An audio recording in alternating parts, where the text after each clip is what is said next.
What's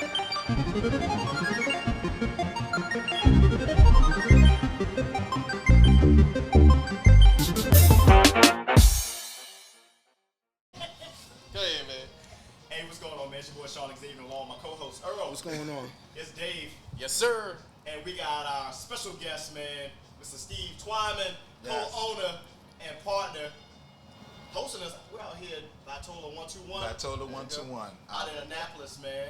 As part of our All Black Everything Volume 3 series. This is the finale of this. The finale. Really? I didn't know that. Okay. So y'all been doing it all this time without me. Well, you know, it was the build-up. You gotta have You gotta have the Save the best for last. It's the build-up. Save the best for last. And shout out to our partner, man. Well, our sponsor. Yep. Ray Farmer of All Black Everything 24/7. My guy. He may be joining us at the same point. Right. And again, we're live on location. You know, the banner's out front in the store, so people walk in, they walk in. So you never know where we going. 121 Main Street, Annapolis, Maryland. We in the heart of downtown Annapolis. So come on through. We're way by the water. A lot of great restaurants, a lot of good crab eating, and of course cigar smoking. Yeah, and I will say this is my first time here, first of many. But I will say in the sense of as soon as you walk in, you feel the love, the greeting right from the front. Who was old boy that was right up there? The what? That met us, that walked us around when we first came in. With the good Big Shelton. Yeah. Because the Alpha Gang. Shelton Willett, one of my business partners. Steve Birch is out on travel. Corey Banks is out on travel. Got it. But it's a team of 4 that is running this wonderful institution. And it's a beautiful thing because I saw the journey get to that point. Yeah. So sat back, got introduced to this man, Steve Twyman, about a little bit over 5 years ago now. That's about right. Got introduced through business-wise to Mr. George Bryant, pre-COVID. But we're going to get into that side of business. Maybe we want to jump into Vitola 121 first. So let's just go all over. So we'll go story mode. So I only had one question. Why Dave won't let me go golfing with him? Listen, we gonna get to the golfing side of it. We're gonna get to the golfing side. But let's go through the introduction side of things where, like I said, I met you through the real estate game. Yes. Through Mr. George Bryant, broker, owner of Exit Community Realty. That's who I'm a part of. And I also run his team, the Bryant team, which announcement-wise, you will be hearing something coming in the fall. I won't announce it here right now, but it's coming. Nice. And you'll be a part of it. Okay. So we'll see where that goes. But either way, let's talk about the mortgage experts. Mortgage experts, yes. And you and Marcus Elegant. That's my baby. As he stated, Dave stated, Marcus Elegant is also my business partner with Mortgage Experts. We've been serving the community for 8 years now. We are a lender broker located in Largo, Maryland. You can find us on Facebook at usamortgageexperts.com. 301-341-2200 if you need to refinance or if you're ready to purchase. I do what the banks do, but also do what they don't do. We specialize in residential and commercial real estate. We can do commercial throughout the United States, and residential we do DC, Maryland, and Virginia currently. We are looking at expanding into other territories, but this word is very political. Yeah, it is. Not to say the less. So we're in a crazy real estate market right now, and I think it's definitely worthy of a conversation. But what I've learned for doing this for 20 years, this is my 20th year anniversary in regards to real estate and mortgage lending, 20 years. Right, that's where all this gray hair comes from because of y'all clients and my real estate agents and my title companies and appraisals, the whole market, everything. Okay. Right, nothing but love for everybody that's what I call in the trenches with us, right? We all work hard for one common goal. Everybody thinks it's about the money, and it's not about the money for us. I didn't get into this for the money, so a little bit of backstory about me before we get deeper into that. Before I got into real estate, I was a facilities manager for a major real estate firm. And they had opened up a real estate division that actually now got bought out. It was WCNA and Miller. They now got bought out by Long and Foster. I'm telling my age, it's a long time ago, right? So as their facility manager, I managed a lot of their facilities worldwide. And they opened up a mortgage division. And it was a guy, I won't say his name, but it was a guy there that they hired to be the manager, and he was the happiest guy in the building. So I went around and said, why is this guy always happy like this? I said, what do he do here? They say, well, he runs the mortgage division. I said, well, like, how much do they make? They said, oh, he did $500,000 last year. I said, sign me up. $500,000, sign me up. But I told y'all it ain't about the money. So didn't even know where my journey was going to go, right? Laying in the bed, I wake up like 3 o'clock in the morning always to pray and worship and do whatever I got to do, my thought-wise, to gain myself for the next day or that day, that morning. And I turned on the TV, and it was a TV commercial saying that the minority market was underserved when it came to real estate, especially when it came to home loans. And repeat that again. The minority market was underserved when it came to real estate, especially mortgage loans. Yeah. And that was an awakening for me. Like literally, I felt something hit me that said, this is something you should do. So I spent the journey trying to get into business, and nobody would let me in because I didn't have no experience. I was good at facilities management and other things, but no experience. And called my uncle who has been in real estate for a long time. And I say, hey, Bruce, look, man, what's going on with this mortgage thing? I think this is something I want to entertain. But I did other research, too, that led to that perspective. And he said, I didn't know you wanted to do mortgages. He said, I just opened up a division up in Upper Marlboro. And if you're going, oh, there you go. Yeah, come on in, Ray.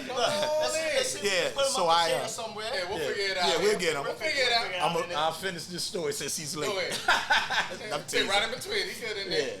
Yeah, my guy. Good to see you. This is our sponsor.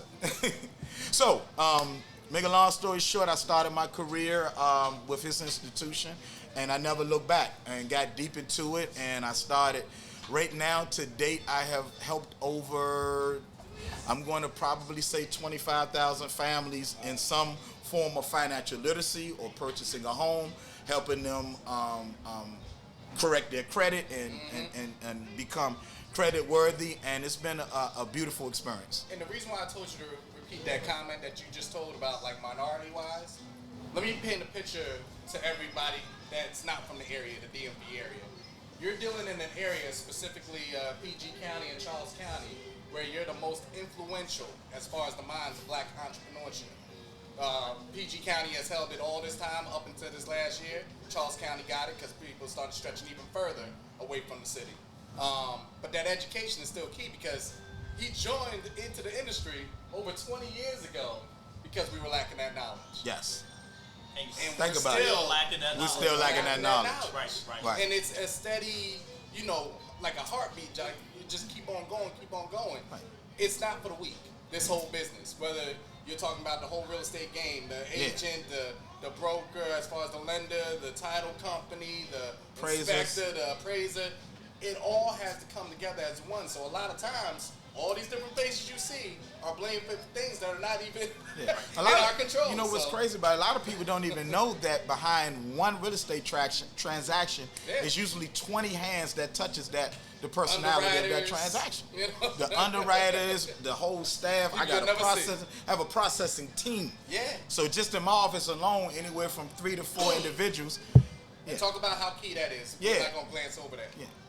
A lot of people don't have teams. Right. A lot of people try to do it all themselves, and that's why. When I started, I was a one-man show. I just had a joke with one of my colleagues in the business, and we was laughing at how we was doing large volume of transactions, and sometimes we weren't leaving the office till 1, 2, 3 o'clock in the morning after getting there at 6 in the morning, just to make sure that people got their homes. So now having a support cast the way that I do really helps me because I'm an attention to detail type of guy. So I always like to make sure that I'm putting the client in the right type of situation for their profile. Right. See, what a lot of people get confused that even right now at this very moment, they think that because the market conditions the way that they are right now, higher rates and property values are where they are, that this is not a good time to buy and sell real estate. Right. That's an absolute lie. Don't let the media tell you. This media ain't gonna tell you that, but other medias will, right? So there's always a good time to buy and sell real estate. You just have to understand your time at that time. Exactly. Right? Because things always change. All the rates are high right now. Well, rates are going to come down. You better take advantage of the house price point where it is, because when the rates go down, it's the seesaw effect. And also, property values will go up. Let me just make a comment about rates, especially for people that are non-owners.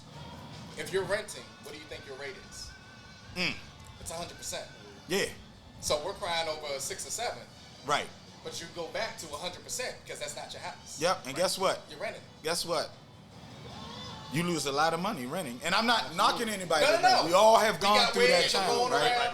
But it's the education of knowing. But the average rent where right your now is market probably about $2,000 a month. So you Yeah. spending, and that's average. I ain't talking about those like Nothing this fancy. guy. Living in that luxury. Not the videos that Mr. Phenomen got back there. I'm teasing, right? No, I'm not. But look, you talking $24,000 a year. Most people living 3 to 4 years in there. You done gave away $100,000, and you're not putting yourself in a way where you're financially investing in yourself. Right. The whole purpose of a house, I always tell people, treat it as a business, not take the emotional perspective out of buying real estate. Right. And if you treat it as a business, you're gonna be a lot more passionate about it, and that's where the true emotion will go. Yeah. Right? So think about it. Instead of spending $24,000 1 year, you could take $10,500 and buy a $300,000 house. That's a pretty good, nice size starter home, right? You buy that $300,000 house, it's only gonna cost you $10,500 to put down, or $9,000 depending on which loan we put you in, right? You haven't touched $24,000 yet, so you already immediately building in yourself, and the money you put down is your equity. Your house becomes the bank for that down payment, so that's really like 100% financing, right? Now, property values are appreciating, what you say, about 15% on average right now, depending on what market. Depending on what market, and that's on the low end. That's on the low end. Now, if you get in the right market, you're talking 25% in some cases. So now you get the equity appreciation. The money that you put down is making money for you. You get the tax write-off on that high interest rate that's going to soon become a low interest rate when the election season get here. And you know they're going to make them rates come down. So now you get to refinance and saving even more money on your investment. All we talking about is you. I'm not talking about the house. I'm not talking about the circumstances. We're talking about you. That's it. Right? That's it. Tax write-off, equity write-off, interest write-off. I mean, what more can you ask for? Real estate is where it is, in my opinion. That's why somebody asked me, because I have other businesses, am I going to give up on real estate at some point? And I said, heck no. Right? I got into this for a reason. I got into this business to help. That's been my passion from day one. And it's to a help. residual business. It's a residual business. And you get out of it what you put in. I said it on an episode that we had before, man. The two most valuable things in this world, on this planet, one of them is time. Yep. Number one. And the second one is real estate, land. Those are the two most valuable commodities. Yes. Regardless of everything else. Even if nothing sits on it. Yeah, because if you look at all the places that you go where there's spots in Baltimore, D.C., hell, even now we're down in Florida, where you have people where they built up around it. We went on vacation, and we stayed on this resort. And we drove by, you see the resort here, but this one spot, and I pointed out to my wife at the time, that they had this house. It was like it was like a regular house, but they were sitting there, and I can almost assure they were one of the ones like, yeah, we ain't willing to sell. But you know that value of that land is increasing every day. And until someone's going to probably keep coming back and say, hey, look, we'll offer you X, Y, Z. Until you decide you want to give that up. But that becomes valuable to you. Owning whatever that small piece is, no matter where you are. You could be in the most, years ago, no one was thinking of moving into a Baltimore. We go around to areas that they got what we call the hipster area around there. You got parts of Baltimore that you don't want to stop in. Right. But you got parts around there, you're like, oh, this is where you can tell this is where that money is, the gentrification, whatever you want to call it.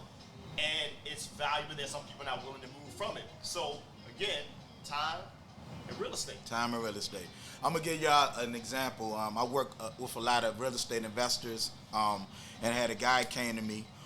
He's in the cigar community, a good friend of a lot of us. And he said, look, man, I got 3 properties I'm buying in D.C., and I need your help. And I was like, well, let's smoke and drink and have a good time. He said, no, I need your help. I said, well, let's smoke and drink, have a good time, and we'll talk about it, right? Right. So, but nah, this is real conversation. It's gonna blow y'all mind. So he said, I got 3 properties in D.C. I got them all for $350,000. I need to flip them. I said, all right, but I specialize in it. I got you. Tell me the details. He said, I'm going to send you the 3 contracts right now. And he said, I need about 150 to renovate each one of them. Make a long story short, when we got him financed, I got him financed for all 3 properties. We rolled into construction, and so that was about $500,000 each, right? He sold each one of those properties for $900,000. You do the math. I came in the cigar lounge after he settled, didn't know he was going to be there, and he said, I want everybody, and it was packed. I need y'all to be quiet. He silenced the whole cigar lounge. He said, this guy did XYZ for me. And he bought me a nice, expensive cigar and drinks, and we've been best friends to this day, right? Not because of that, but just, just because of he had the vision, and I brought it to fruition. Yeah. We're going to light some cigars. Yeah, let's get to that. Talking trash. Absolutely. While we're doing so, once again, shout out to Mr. Ray Farmer, sponsor, the third round of All Black Everything. How you feeling, sir? I'm great. How about you guys? Doing good, man. We're blessed, man. It's a blessing to be here. Definitely a big thank you from all us fellas for sponsoring the show Absolutely. for a third time. Give it up for you. Thank you. And how's business going? Oh, it's going good, man. It's really a blessing to be in business, especially coming out of the pandemic. It's been really successful through the Great Cigar. It's been real successful. Oh yeah. And see, we met through that time period. Sure did. And then see the fruition for everything's yourself grown. climbing. And that's that grind. And I think, not to speak for you guys, but I already know that hustle mentality is what draws you both together. Right. You feel it off each other, that aura that you get to just go and grind. So that's big. That's big when we can like minds in that way and just kind of build in a way, because a lot of us right now are knocking each other down. So when we can build each other up, and I'm standing in the grace of 2 black entrepreneurs here in this area, in the DMV area, making it happen. But we're going to get into this tutorial because we are at Vitola. What is it, Sean? Vitola. 121. Sean got it. And still on the spot. All right, So well, let's get into this we're class about real to do a ceremonial cigar cut and light. So I've actually already started that process. So I was telling them that it's important for people to know what goes into the cigar culture. For our business model is our lockers. So these are our annual lockers. I believe it's $1,000 for the year. And I said I believe. I should know that, right? All right. That's mine. Mortgage Experts. That's my other company. All right. But yeah. So lockers are doing real good in here. Then our VIP lockers are in here. I'm going to keep it a kind of a secret. We do have some dignitaries. We are in a political town, so we get a lot of politicians and stuff like that that also acquisition lockers throughout the year. And welcome to Vitola. I travel all over the world to smoke a cigar, right? I've been to a lot of the major manufacturers, the farms, you name it, you got it. And there's a lot that goes into this actual product, and a lot of people don't know. But we'll just start with the cutting phase right now. Gotcha. So this is probably one of the most popular ones right here. This is your straight cut. I call it the Vitola straight cut because we got a logo on it. Selfish plug, right? See that? I like it. So straight cut, I like it. when you cut your cigars, I just done with these wonderful house blend Connecticut's. I just pretty much cut the cap. Don't cut all down here. It's gonna cause your cigar to unravel. And then it takes away from that experience because you really want it to be a sociable experience where you can talk if you want to talk, you want to relax, What you don't want to do is be dealing with a whole bunch of unraveling. It's frustrating because these are not cheap.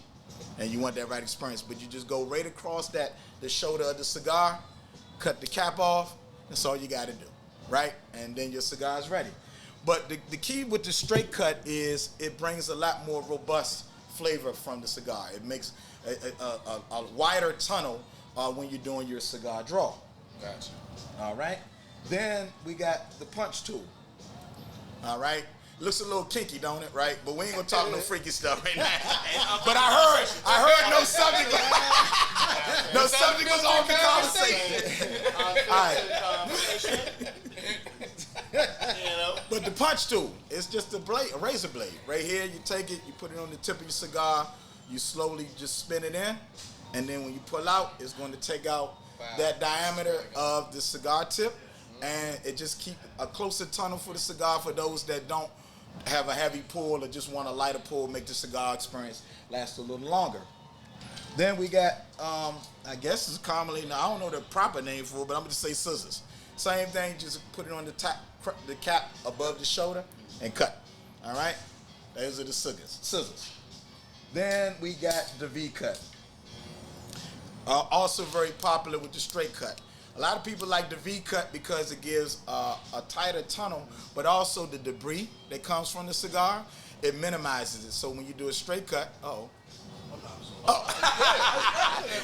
that's hold on. We gotta give him some love though. You gotta show yourself. That's one of my business partners right there, Shelton.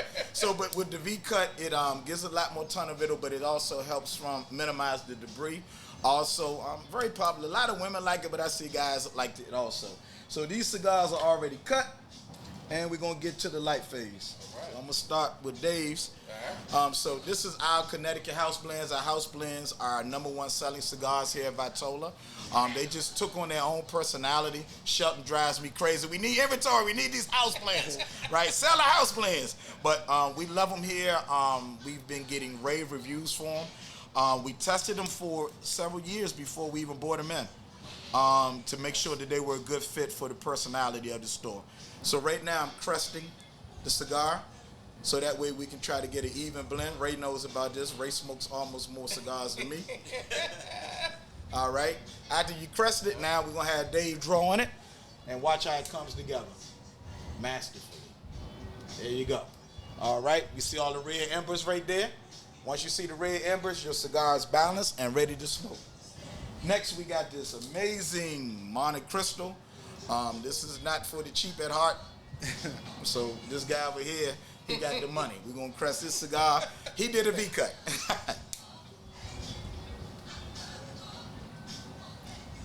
All right. Always take the time to treat your cigar good, because if you take your time to treat your cigar good, it's going to treat you good.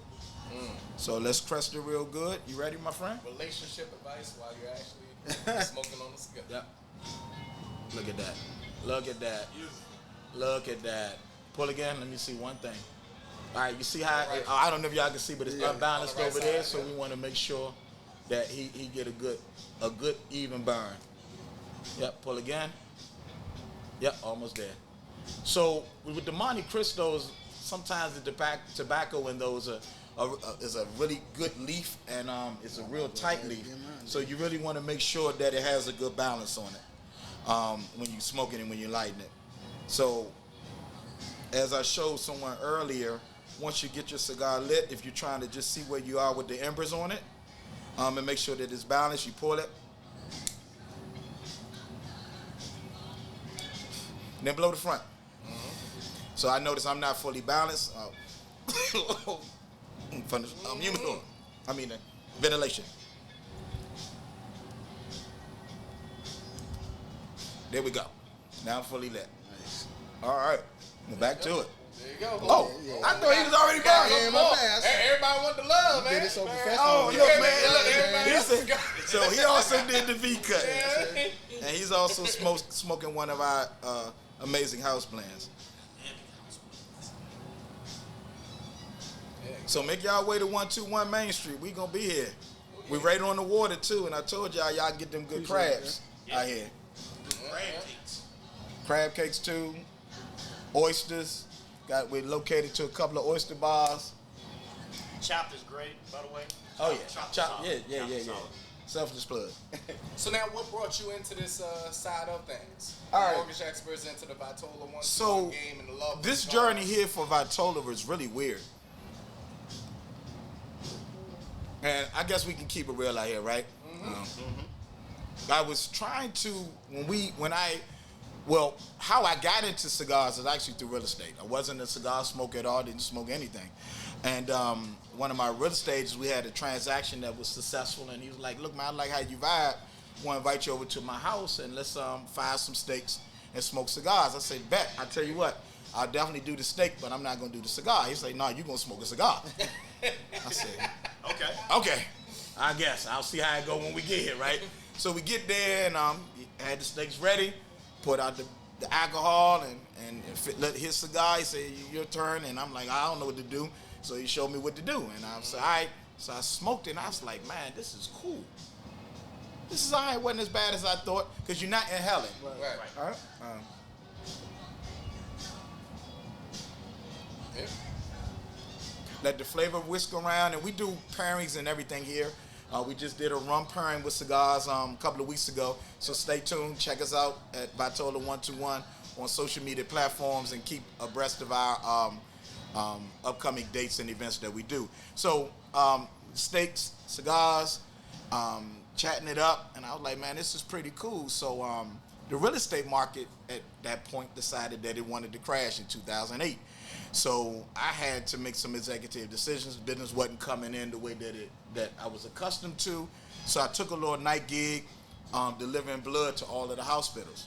And as a popular cigar lounge in DC, they had a small store at that time, boutique store.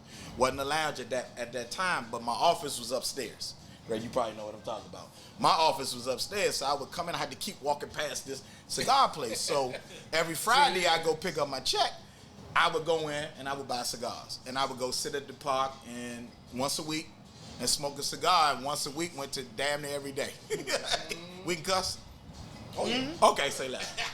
Absolutely. When I tell you be you, Steve, be you. All right, so yeah, so I started getting cigars, and then I just started trying to understand the cigars. So I was online just ordering all types of stuff all over the place, buying cigars, and I'm now bought me a little humidor, and I'm thinking I'm doing something, but I still didn't know nothing about cigars. But that's how I got in. And then throughout that journey, as I started getting into the culture and start visiting different lounges and different unique cigar smoking experiences, I fell in love with it. And that's how we run into each other all the time, cigar lounge. And this is what I want to do before you go all the way into the Vitola side of things. Because a lot of people from the outside looking in, the non-cigars community, don't realize the community aspect of it. Right. And I know people that hang out in the community, they don't smoke at all. That's how tight the community is. Like, they're just, you'll see them at every single event. Can I just chime in real quick? Go ahead. Ladies are taking over the cigar community. Fellas, listen. Ladies are taking over. All right, go ahead back, David. No. But I'm talking about that same type of thing. Outside looking in. People don't know. People don't even know too many ladies. On the sense going, oh, they in there, and they're in there deeper than you. Some of the biggest organizations that you know of have their meetings within a cigar lounge. You know what? I compared the whole cigar community Like golf? to the golf. Yeah. You said yourself, when you met with him, you was like, I'll come sit down with you, but I don't want to, have a cigar. You said, I'm having a cigar. You thought it was cool at that point. And then to Dave's point, communities, makes and shakers, all those folks there. Same thing on golf course. Come out there, something you may not enjoy. You get out there, you just having a conversation. Whether you're out there, whether it gives you a whole vibe. Because at that point, it's you and the cigar conversation. On the golf course, it's you, that open course. If you're playing, with someone else, you're having a conversation, whether you're having a good day or not. And we smoke on the golf course. Yeah, we exactly. And it all goes together. Early 6 o'clock in the morning, fired up. Absolutely. But what I can honestly say, in the most sincere way, I have met some of the most amazing people smoking cigars. Very influential. I have met, and we get a lot of them here at Vitola, multi-millionaires that have poured in my life, shared various different business practices that came as a recommendation that I utilize in my businesses today. This brother here, yes, I mean, like, because selfish plug when we talk about my other store, he's going to do my inaugural shirts, all black everything. Oh, we right, definitely in the got making, that right? conversation. Yeah, because I haven't done my grand opening yet. We've been working because I believe in keeping my money with my people, right? If I can, if I can, right? Keeping it in the family. I went to Tulsa, Oklahoma, and I had the opportunity to visit Black Wall Street. And mentally, as a business person, because people think that running a business is easy, and it's not. And I own multiple, and it's always something, right? But it blew my mind to see that in the 1920s, this community, this minority community, was so tight-knit, from grocery stores, barbers, shoe polishing, whatever you needed within that community. But what was more fascinating was that we had minority millionaires to the tune of $20 million in 1920. And if you ever get a chance, I don't want to bring a somber moment, but do some research in that. But to get to where the point I want to make is, this is why I'm the way that I am now. I try to bring in everybody that I can. If I have some form of a connection and we do great business, let's do great business together, right? Because I'm looking for unity, unifying, right? And diversifying our portfolios together. You never know how we're going to need each other, right? Ray been running his clothing line. I've been rocking his clothing line, all black everything, forever. Did not know that at some point I would have a situation where we could do a collaboration, right? And I got others that do the same thing that he do, and I'm bringing everybody in because I want everybody to eat. Let's get to the table and let's eat together. That's what it should really be about, right? It's too much separation, too much hitting agendas, too much hitting this in our business community, right? And that's what makes it tight, whether it's real estate, whether we're doing clothing lines. And I don't mind competition. Competition is healthy for the soul, right? When you go to Miami, you go to Little Havana. That whole strip is nothing but cigar lounges and cigar bars and hand rolling institutions, right? Nobody's complaining about business. If you do good business, people are going to come support your business. There is no competition. We all win together. Right. See, I know. Go ahead. Go. That's what I was pointing to you. Go ahead and do your question. I guess one of my questions is, where do you think the barrier is? Because like the way I grew up, I was always taught support your own. So that's what I pour into my son. The kids that I work with is support your people. And I never understood like why we have this individualistic approach. Nobody really knows, right? It's that crab in the barrel syndrome. Right. I don't want the next man to get up above me. Selfishness is part of it, and lack of educating and open communication. Right. Somebody said something about marriage, all of that, right? But seriously, it's just really having dialogue, right? You never know how we can all help each other. It ain't always just about money and this and that, but wisdom. Like everything that I've done was not made easy, right? I had to do a lot of thought and my own research, and I went to collab with a lot of people that said they would help or give me the enlightenment that I wanted and I was seeking, and unfortunately they didn't do it. But I'm a determined individual. Nothing stops me. Like when you see me in my work environment and things that I do, I'm so laser focused, right? And there's a reason for that, because you're not going to stop my mission, right? So it's sad that it is what it is, right? But there is a reality, and it's called life. And see, that's the hustling. That's the mentality that we were just talking about. I heard something before where somebody said, your biggest congratulator is probably your biggest hater. Yeah. Think about that. First person that pressed that like I just button heard that, and leave that comment and things like, oh, I'll share your so-and-so is the same person that while you're away talking about. Right. Oh, he think he like that. And you led me right into it. It's full circle. And I've said it so many times. And we're in a social media space. And we often see these polls. And you heard me say this before. And someone always, comes up and it says, if you could have 500,000 or sit down and have dinner with name a prominent person like that, what would you choose? And my rebuttal to that, even to some of my own family, I said, what if I told you you could sit down with somebody you literally sitting next to or standing to right now to get that same game? You just talked about the fact that multi-millionaires who come into the shop who's poured into your life. I don't see Steve Twyman in the top 1% across the social media feed. Right. But you just said that we have relationships with multimedia whole businesses. So when you go in a social media space, you're hitting that like, and because you saw the newest thing from your favorite artist or actor, you got people in your own community, and that goes back to the whole Black Wall Street thing, your own community who are running their thing. They're living. They're not living paycheck to paycheck. Right. They are living with established business, and when they wake up in the morning, they get up, and the first thing they think about on a Friday was like, all right, so what I'm going to do today, not What bills I gotta pay? What bills I gotta pay, or did I get my direct deposit? Yeah. I think there was a very wise man that said, don't chase the paper, chase the dream. Oh, what's up, wise man? What's going on? I didn't see you back there. That's it. Look at you. What does that mean for you? To me, it's if you find yourself chasing money, we all want money, but if you find yourself chasing money, you're gonna get mentally, it's gonna disturb you. Right. So you chase your dream, you do what you love. Yeah. So that's why I came up with the motto: don't chase the paper, chase the dream. Absolutely. Because you chase the dream, everything else will come. Everything else will come. Everything else will come. Yeah, I just tell people when they ask me for business advice, one of the first things I do is say, find out what you're passionate about and then figure out how to make money doing it. Yeah. And then it'll never feel like a job. But that's the wealth aspect. Yeah, You know what I'm saying? it'll never feel like a job. Because what is real wealth, right? Right, exactly. Not necessarily monetary. Right. What is wealth?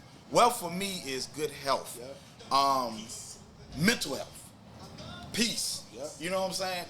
That's the wealth for me. I've been there, done that, right? I got an interesting background. I've been there, done that, seen it all, encountered it all, lost it all. You name it, you got it, right?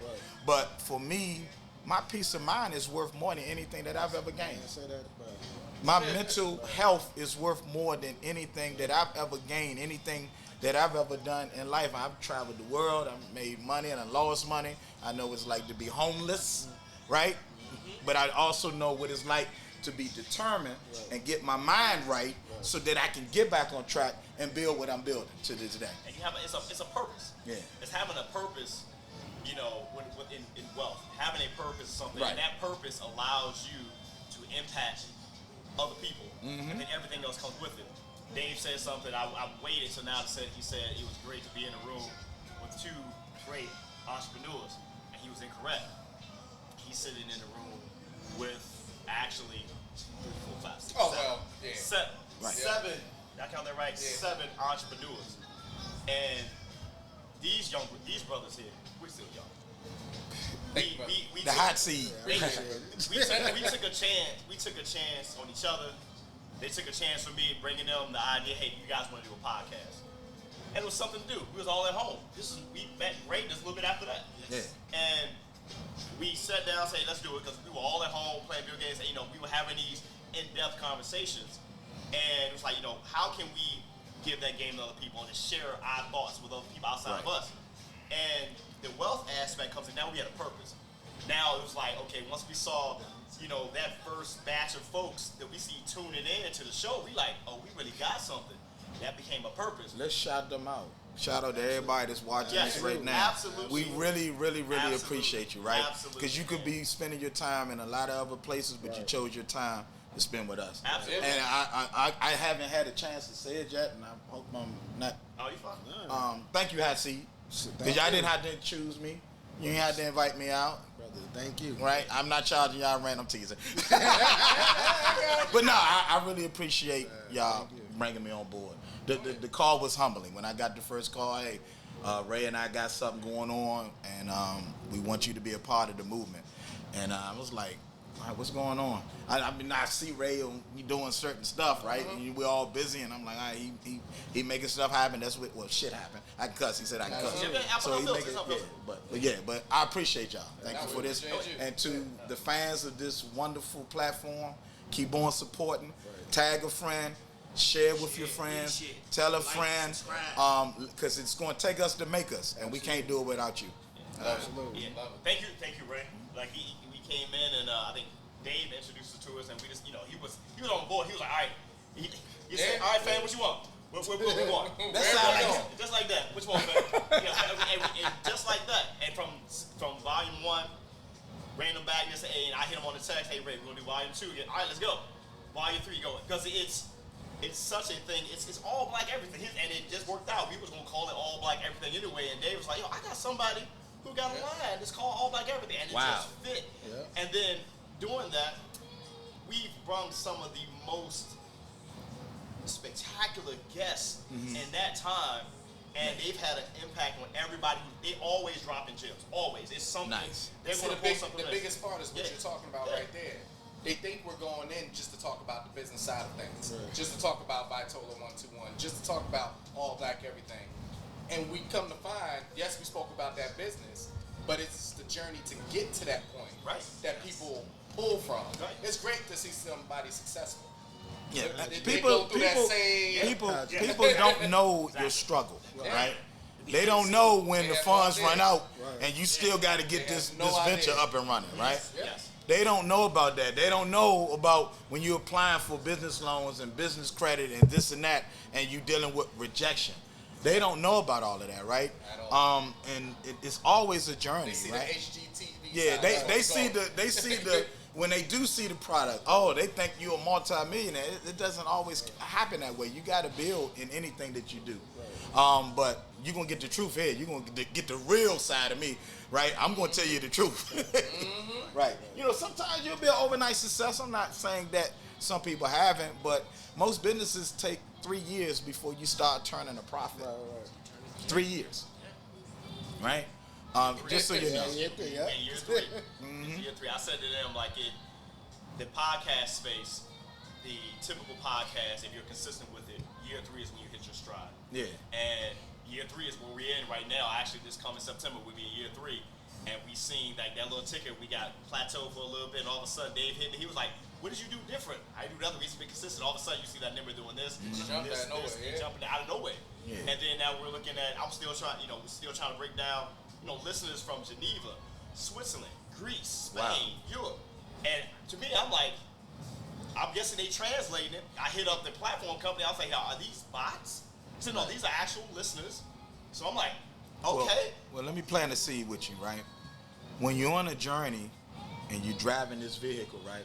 Keep your foot on the gas pedal. Absolutely. Absolutely. Right? Keep your foot and keep on driving. Right. Keep on driving. You're going to get to your destination, right? Keep on driving. Absolutely. And you kept driving. And where you drove to is that Cadillac side. Uh-oh. You want to get that early? Yeah, let's go We're there. not smoking that today. We're smoking cigars right now. Well, last night. In fact, before you go into your story, a little bit of story time with the story. Yeah, because you say we got to be honest, so, Let's be honest out Uh-oh. we about to meet the true folks. I told y'all that home ownership is something. Even with me being a realtor, home ownership is something. So, quick story. Yesterday morning, around 1 o'clock in the morning, I'm up in the bed and all I hear is a big bang. And when I say a big bang, I'm thinking a tree hit the house. So I jump up, my son jumps up, my wife jumps up, everybody's Dog was up. Yep. And I go running downstairs to look into my kitchen to see it covered in water.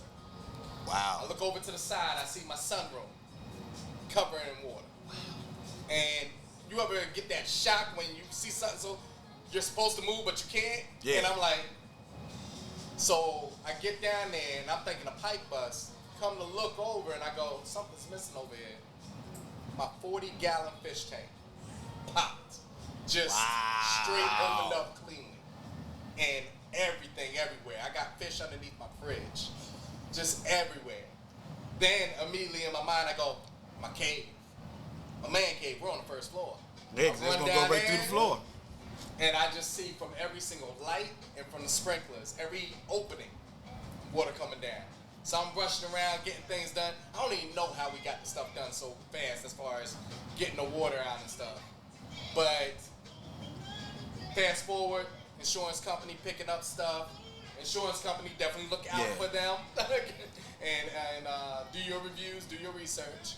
But my insurance company is picking up everything besides my deductible. So shout outs to them. But it's an experience because right now, yesterday, Earl comes down to my house from Jersey. And he can see my house looks like a maze. You ever see 20 to 25 blowers set up throughout your whole house? Yeah. And just go in. I just did it. I stayed at hotels. Yeah, I just went through it. It's just going. Just went through it. I say that to you because we got outside last night. He come down. He's like, so, what we want to do. So we just going to sit back. Shout outs to one of our avid listeners, Miss Dana. I opened up a jar of something that leads into your can of life.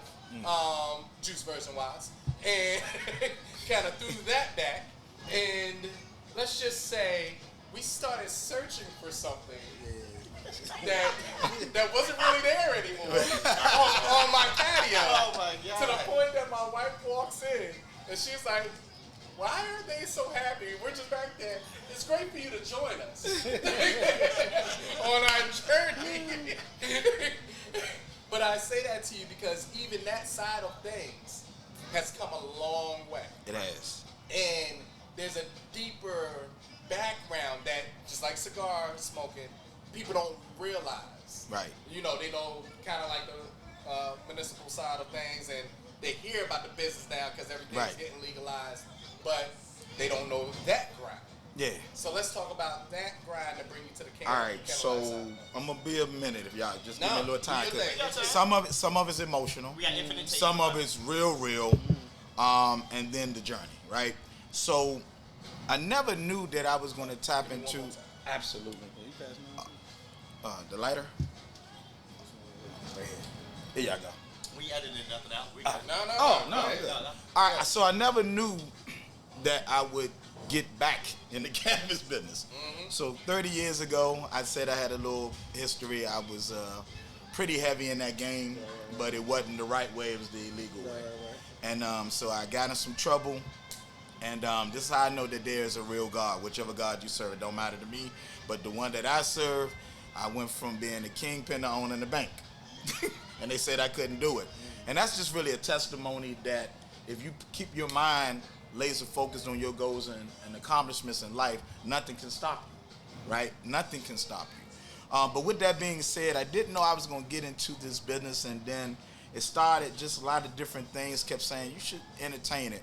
So I went to a little seminar up in Baltimore that was saying how you can get into the cannabis business. So my initial perspective was to become a grower. So I traveled around, was going to grow. I went to Oklahoma and a couple of other major cities where it was legal to grow. And I was just looking to tap into the business that way. But my passion started to come when my aunt had stage 4 cancer. And she reached out to me, nephew, you got any way that I can get some cannabis? It just makes me feel better.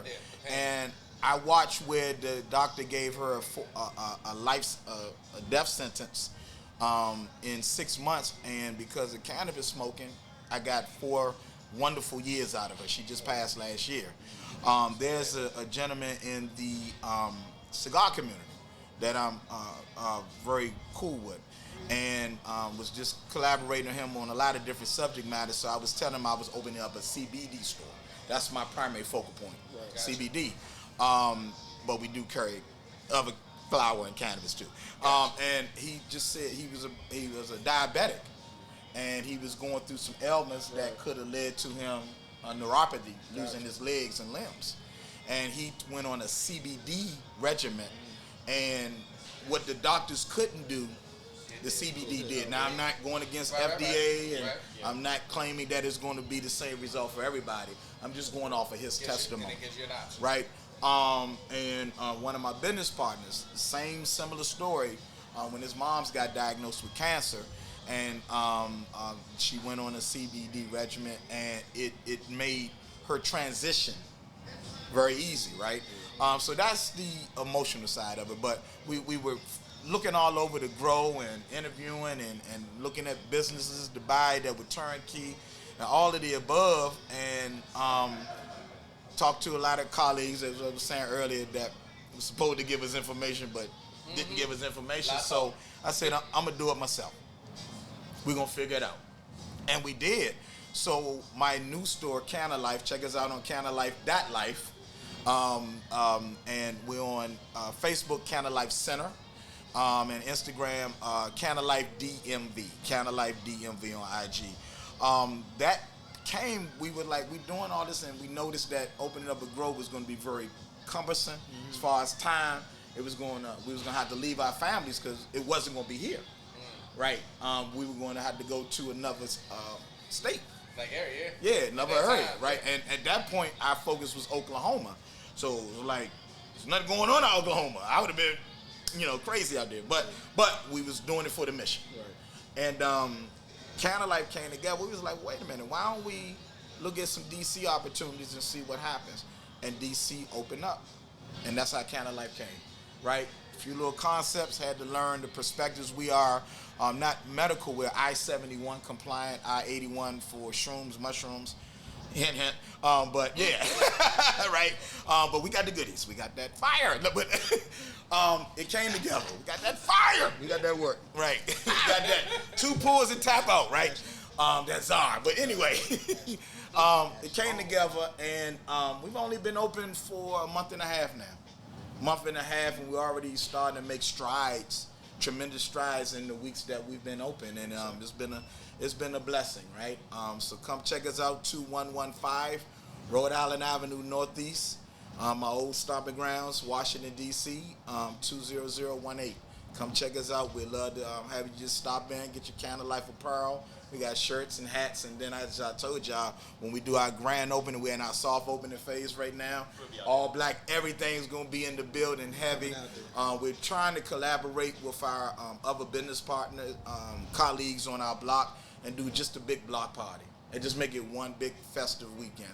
So we love to see y'all in the building. Oh, absolutely. Did you have any barriers as a black owned, like trying to? Of course. Yeah, because I know in And Jersey, especially in our nation's capital. Yeah, well, to get in that business, every state has their own uniformed process, right? And if you need any input, I'm available to y'all. Gotcha. You need any input, right? It's not an easy business to get into. You are gonna have to have some capital to get into that space, right? But I got a lot of intel that I don't mind sharing because that's the way that I am. Right. I told y'all earlier, I don't care about competition because in my mind there is no competition when we won, right? We all got something that we all can help each other with.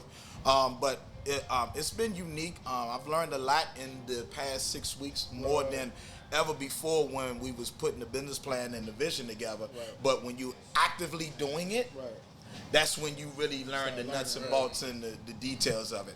And I'm not telling you it's easy, right? We had got a lot of resistance, even just trying to find a building to lease or buy. Well, if you buy, it's a different perspective, but to lease, they didn't want that that business purpose in their building, right? But I tell everybody, educate yourself before you tell me no. Because one, you ain't gonna stop me. They stopped me there. And I found someone who said yes. And now I'm here. And now they looking at me, the people that told me no, smiling and shaking my hand, right? And my store is really was originally, the concept was to be like a wholeness and wellness spa.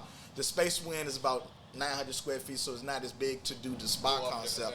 But your next one will be. Yeah, but we have a luxury spa appeal. So when you but your next one will. Next ones, plural. Gotta go plural. Gotta go plural. Okay. Gotta go plural. It's so interesting that if you had people issues with, because I've had issues with the business because we walk around DC and you smell it. We were going to I think we were going to the Harlem Globetrotter game out there. We were walking through DC.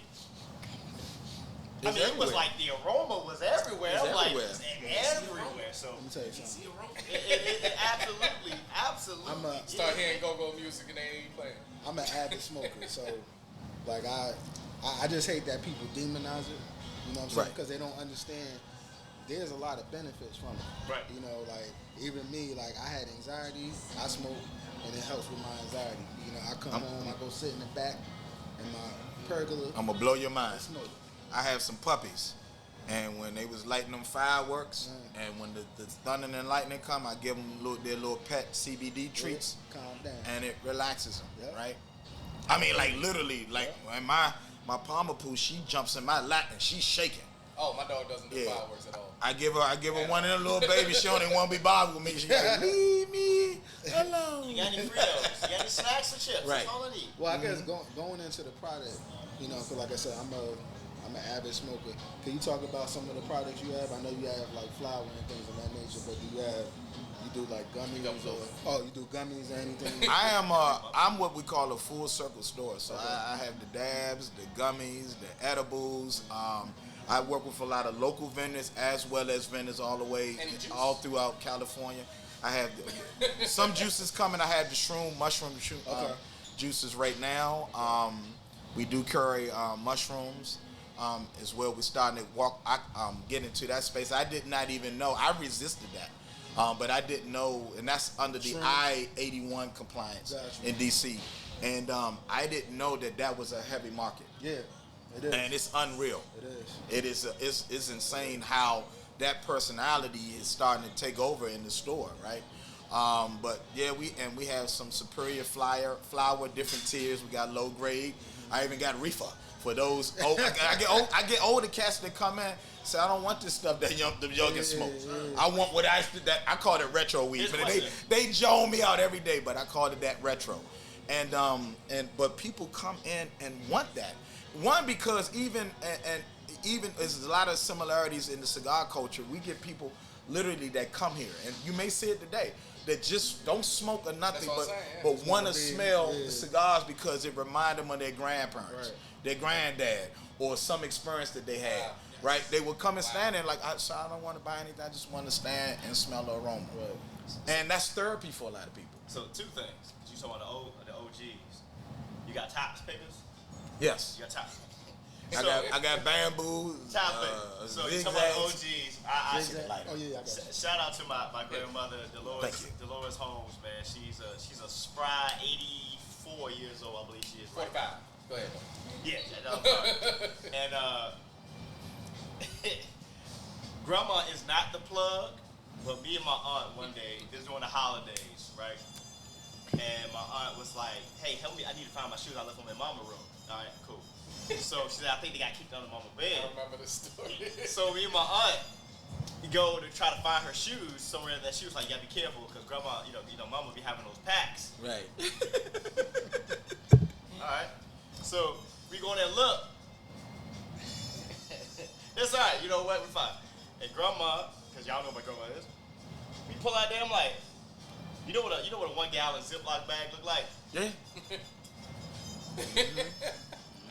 So my, We call it a pillow. Grandma.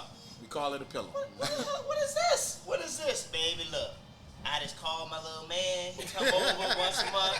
You know, I get my little reefers, and that's it. Grandma, look, the folks come to get us all, Right. But it's something that my first time that I ever smoked marijuana time with my grandmother after my father passed. It's been like 10 years ago. We sat down. I was going through it. You know, PTSD, anxiety. Yeah. I wasn't smoking. I was drinking. You know, I'm a 10-year alcoholic, man. Like this, and I went through a whole phase. And she sat down. We sat down on the bed, and she said, "Grab me that little can on her headboard right there." And she pulled out a little doobie, pulled it out there, and we sat on the side of the bed, and we smoked. We talked about my father at the time, and it was dope. Because growing up, they all used to go to the back room. I was like a little shorty, 7, 8 years old. Right. And I used to see these tops papers on the on the coffee table and stuff like that. They all come back out giggling and stuff like that. I didn't know then, but when I got older, I understood. It was one of those cases where it was a coping mechanism, could have been for help, something like that. But at the end of the day, it's much more safer and healthier than alcohol. Yeah. Can we stay there for a second? So let's stay there for a moment. A lot of people, especially for non-smokers or anything else like that, when they heard about things getting legalized, and you were painting a picture of this, the demonizing of the whole side of things, any type of smoke. But what you got to realize is, let's say it wasn't legalized, but it was still back to being illegal. Right. You had people dying off of stuff that they didn't even go out there for. Yeah. Right. You know what I mean? It didn't have any type of regulations to it. So you're scared of it being legalized and being held to a certain standard, but you want them going out on the street and getting something that somebody throws back, and it ain't the stuff that they thought it was. And it's laced with something totally different, something you shouldn't be putting in your body. And they put all of that, they lump all that in the same conversation. And that's where their thought method is. And I'm telling you, that legalization side of things, for the people that want things to be on the straight and narrow, it's deeper than that. It has nothing to do with nobody's health. No. It's a money thing. Okay, I'm telling you for the people, I'm not talking lawmaker wise. I'm talking about just people from the outside looking in. They were just scared of it being legalized. You should be scared of people getting the wrong stuff and they go out here and they're acting crazy, or they have something that's laced. Well, I always tell people, as I said earlier, do your research, right? I travel all over the world. I go to Amsterdam, and Amsterdam legalized certain drugs and stuff, right? and their crime rates dropped. Yep. Absolutely. Tremendously, right? That's what I'm Crime talking rates about. dropped. And this is just my personal perspective, is nobody else's opinion. A lot of people don't realize, because I had to wrestle with some decisions, right? I'm gonna blow your mind on this. So because I had a weed charge that was a felony, I was told I was trying to get it expunged. This was over 30 years ago, and that's no longer me. And I was trying to get it expunged, and they was like, don't. And I'm like, why not? I did not realize that this is in the law, that if you have experience in that capacity, that will help you get your licenses Wow. in that marijuana space, cannabis space, right? Wow. Yeah, literally, because I wanted to get it expunged so I could do other things, Right. and it actually ended up being a benefit. It was an But experience. yeah, it was an experience. but On your resume. but as he referenced earlier, a few seconds ago, Right. there's an economical perspective to it, because you got a lot of people that are incarcerated in these prison systems that trade Right. on the stock market. Right. That's a silent moment. Oh, yeah. Trade on the stock market, and the commodity is prisoners, right? So individual like me, who would have been in for whatever period of time I was sentenced, if you let me go, I'm no longer a commodity to trade with. So the hierarchy of our USA of America has to decide, because once it goes federal, everybody, if they had a non-violent charge with their distribution or whatever the case may be when it comes to cannabis, they got to get set free with a clean slate. And you talking to tunes of probably Well, it's all Millions? because they made money on you while you were in there. As they should though. So, one of the most profound things somebody ever said to me was, man, when he was locked up, a close friend of mine, talked to him today. He said, man, if I can work for 15 cents an hour here, I sure enough can get a job out there. Absolutely. Say less. Right. Right? And that's a message for the youth, because y'all youth are acting up right now, man. This carjacking and all this stuff that y'all doing, I'm sorry. Y'all need to stop. Come talk to us, man. I'm a mentor. I will mentor you, right? Because I'm going to show you a different way. And you got somebody with experience, right? That's done it that way and doing it the right way, right? So come talk to me. But go ahead. So let's shift it up a little bit, because the Hot Seat Podcast, we talk about everything, right? I see. And something that is we get excited about this time of year. And it started 2 nights ago, Thursday night, so today's Saturday, timestamp guy. And it was the Hall of Fame game. Oh, So God. that means the beginning of the NFL season. Yeah. This is what we get up for. We talk all sports for the most part throughout the year, but when football season come around, and for everybody's watching the show for the first time, you guys see it on YouTube and everything else in between. You know, we have our football talk show that we do every Saturday or Sunday, depending on what day we do in there. We do a pregame to the pregame. You got ESPN, Fox, NFL Network. That's all fine and good, but you get to sit down. you need to plug something else. So, all right, so since Dave pointed out, so August 21st, so there's 8/21, so we're talking about 2 weeks from now. So we're gonna have, I'm diving into the early morning radio. So I am the host of Over the Hump on Wednesdays at 5 p.m. on AMP Radio, and I'm building that media space now. So starting the 21st at 6 a.m. from 6 a.m. to 9 a.m. We're going to be doing it's going to be the morning hump. It's the morning hump with Sean Xavier live there, and we're talking Monday morning football. I was a coach for almost 6 years, and we're talking everything, covering from the Commanders to the Ravens, but also all things football in this case.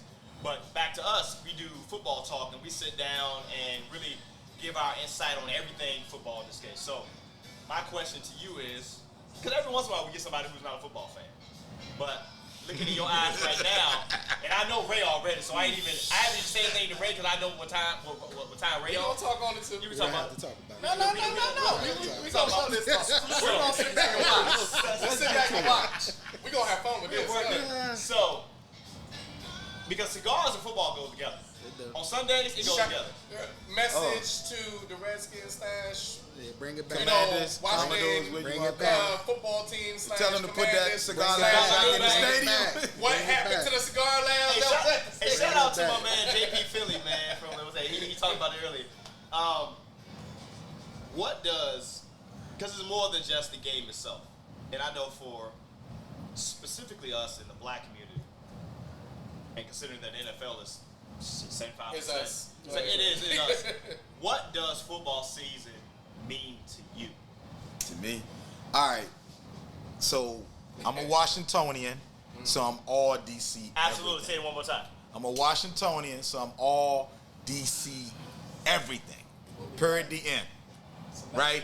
My team is not somewhere else in the United States or the world. My teams are here. I respect it. All of them. Hockey, baseball. Y'all know who they are. The Nats. Say it one more right?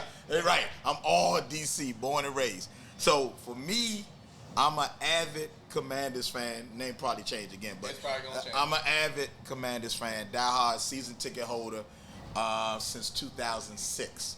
So growing up, all my uncles, all of them damn near, were locked up in Lawton.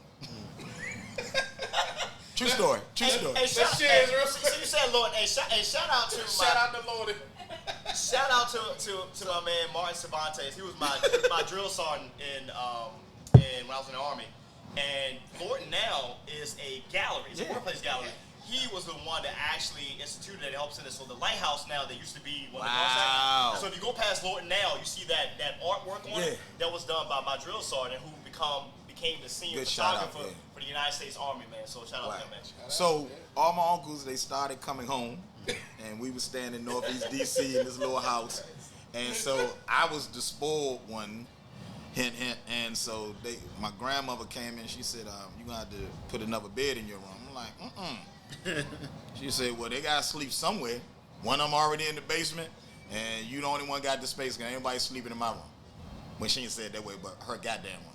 So my uncle came in, and I used to be a Pittsburgh Steelers, Minnesota Viking fan growing up as a child. How does that happen? I don't know. Franklehurst, come on, Steel Curtain.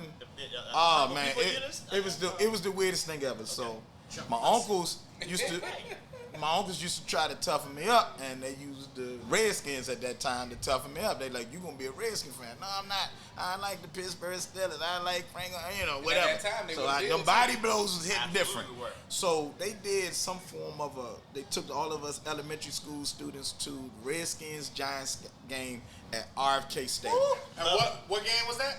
Redskins and the New York Garbage Giants. Football game. Yeah, I'm talking trash. You know what I'm talking And I ain't even got to You know the what I'm Cowgirls yet. I'm gonna get there later. But I went to that game, and the bleachers was rocking. I'm sitting down and I'm bouncing off the seat. Yes. And I had never, Yes. ever experienced anything like What that. stadium was that at? RFK Stadium. Where's that located? DC. In DC? Go ahead. East Capitol. Right, so my whole stomping ground. All I used to walk it, run it, box it, play football at. So after that experience, I came home and I said, "Uncle, you right. You don't got to punch me no more. I'm a Redskins fan." And that's how I became a fan. And I've been rocking with them bastards forever. Y'all won that game? We did. We did. Let me do some research. So I ended up got on the waiting list when they built the stadium we're in now in 2006. I became a member and I started the last row of the stadium, and now I got dream seats. Okay. Row 1 How long was that at waiting? the stadium. Huh? How long was that waiting? Oh, it was a couple of years. Because ours is 25. It's ridiculous. Who's your team? The Giants. Who's your team? The Giants. The New York football. You know. Giants. Because I've been a Redskins fan since I was 5. Sorry. And it was a time where that waiting list was. It wasn't a wait list. You couldn't get season tickets. You couldn't get season tickets. It for wasn't so long. until they got that stadium when I got in. Yeah, you couldn't get season tickets so long. So I know we've been through it. Thank the Lord for Josh Harris and Magic and Mitchell and all those guys there. I was there for the first day of training camp when the fans came in. Right. And one thing immediately when I walked in there, because the previous season before it was like you was practicing at a high school. We were all the way out there in daggone what's that, Landover? not Landover, but is that Landover? I think it's well past Dulles and all. It's way out. Ashburn. Way out there in the middle of nothing. And I get back in there, and first thing I see, I'm like, oh, this looks like real. It's like a real professional team there. They had stands in there that we didn't have before. Packed, rumbling in there, and you just felt a different vibe all the way around. But a different vibe, just think about it. We always said it. You know, no matter who you root for, there's certain teams that are like the foundation of the league. Right. I'm just gonna put it out there. Other fans can say whatever they want about their team, but there's certain teams that got a lineage to them that everybody grew up on, whether it's the Steelers, whether it's Dallas, you know, whether it's the Giants, whether it's Washington. You notice a lot of these teams are in all the NFC. They all in the NFC. A lot of these teams. Yeah. But whether you won or lost that year, people paid attention to what was going on. It's when it's taken off that field, you're making more noise off the field. Right. Where everything gets taken away from the fanhood. Yeah. And that's what I was ashamed of. Because, you know, even though I'm New York and I'm down here now, I kind of felt the bad way where we were going to games every single year. Yeah, we do. And it didn't feel like a home game for y'all. I'm being real. This is all jokes aside. It didn't feel like a home game. And I'm like, we're at your spot. The NFL is an interesting tool, right? See, people think that reality TV started with Real Houses and Real this and that. Shout out to Real Housewives of Potomac. They filmed here. Shout out to Tasha. Yeah. They filmed here before. Episode 2 of All Black Everything, Volume 3. Right. There you go. But the NFL was actually reality TV because they immerse us into not only the sport but the private lives of those that are involved. Right. Yeah. It's all reality TV at the end of the day. You know, I tell people, they like, you gamble, this and that again. I don't gamble no more. I said, I'm not giving them no more money what I already give them. Right? We gamble. Your gamble is your business. It's you know, it's a reality thing, right? And if it wasn't interesting, if it didn't have these different dynamics, would we really be engaged as much as we are? Because football is not what it was when we were growing up. No. Back then was football. Back then, you know what I'm saying? I'm going to put it in your Redskins side of thing. I told you. You couldn't go get a Riggins or Art Monk jersey and know that they were there, though. Exactly. You get what I mean? Right. Today, I go get a Saquon jersey last year, like, oh, this is it. And then it's like, wait a minute, what you mean he might be going like Right. What you mean? This is our team. Like, well, you know, the running back market, you didn't hear that back then. Yeah, back then. Business was made back then, don't get me wrong. But your people wrote. Lawrence Taylor wasn't going nowhere. Nowhere.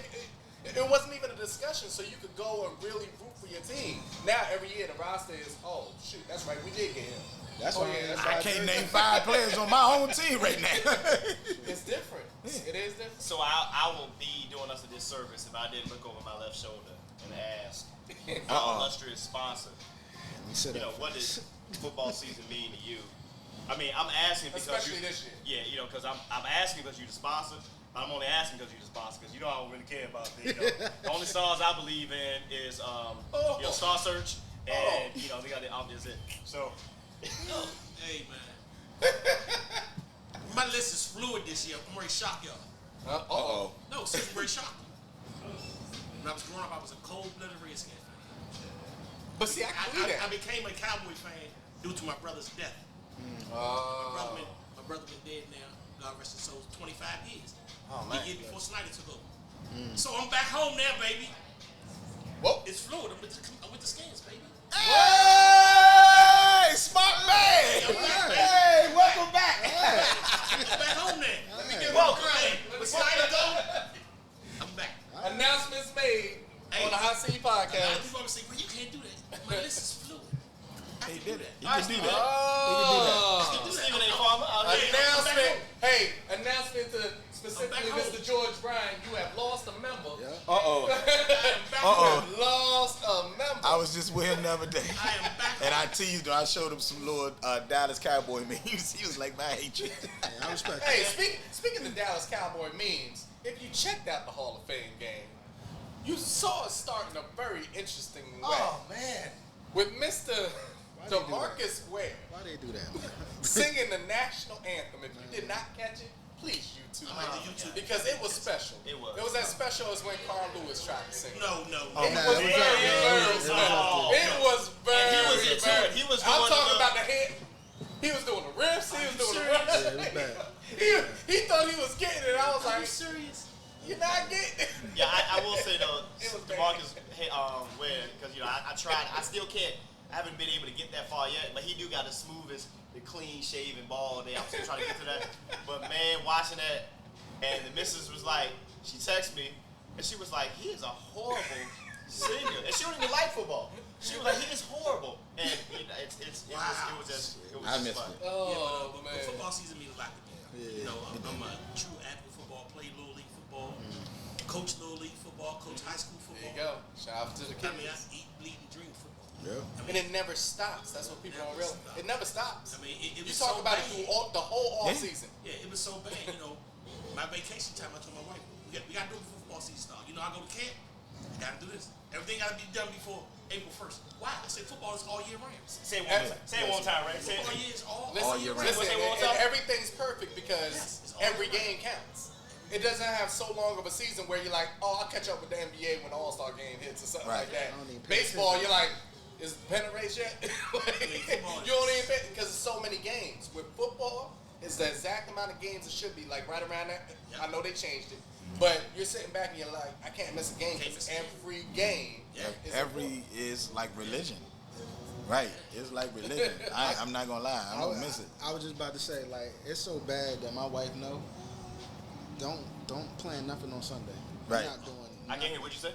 Don't plan nothing. I And I ain't hearing that. You know Hey, what? Shane, don't tell my bishop I've left church. Oh, and listen, no. I'm on the 8 o'clock. I'm on the 8 o'clock on the. Let's have a shameless conversation. Hey, but no, real quick. really, my wife don't need to stay home, sir, because you know when Alabama plays, she can't be nowhere around. See? Listen, I used to work in the timeshare business, right? And I remember the saddest thing ever, because you know our time period was mainly on that weekend. The saddest thing ever was someone that booked a meeting with us, both husband and wife, and they didn't realize they put this so far out that it fell on like Super Bowl Sunday. Yeah.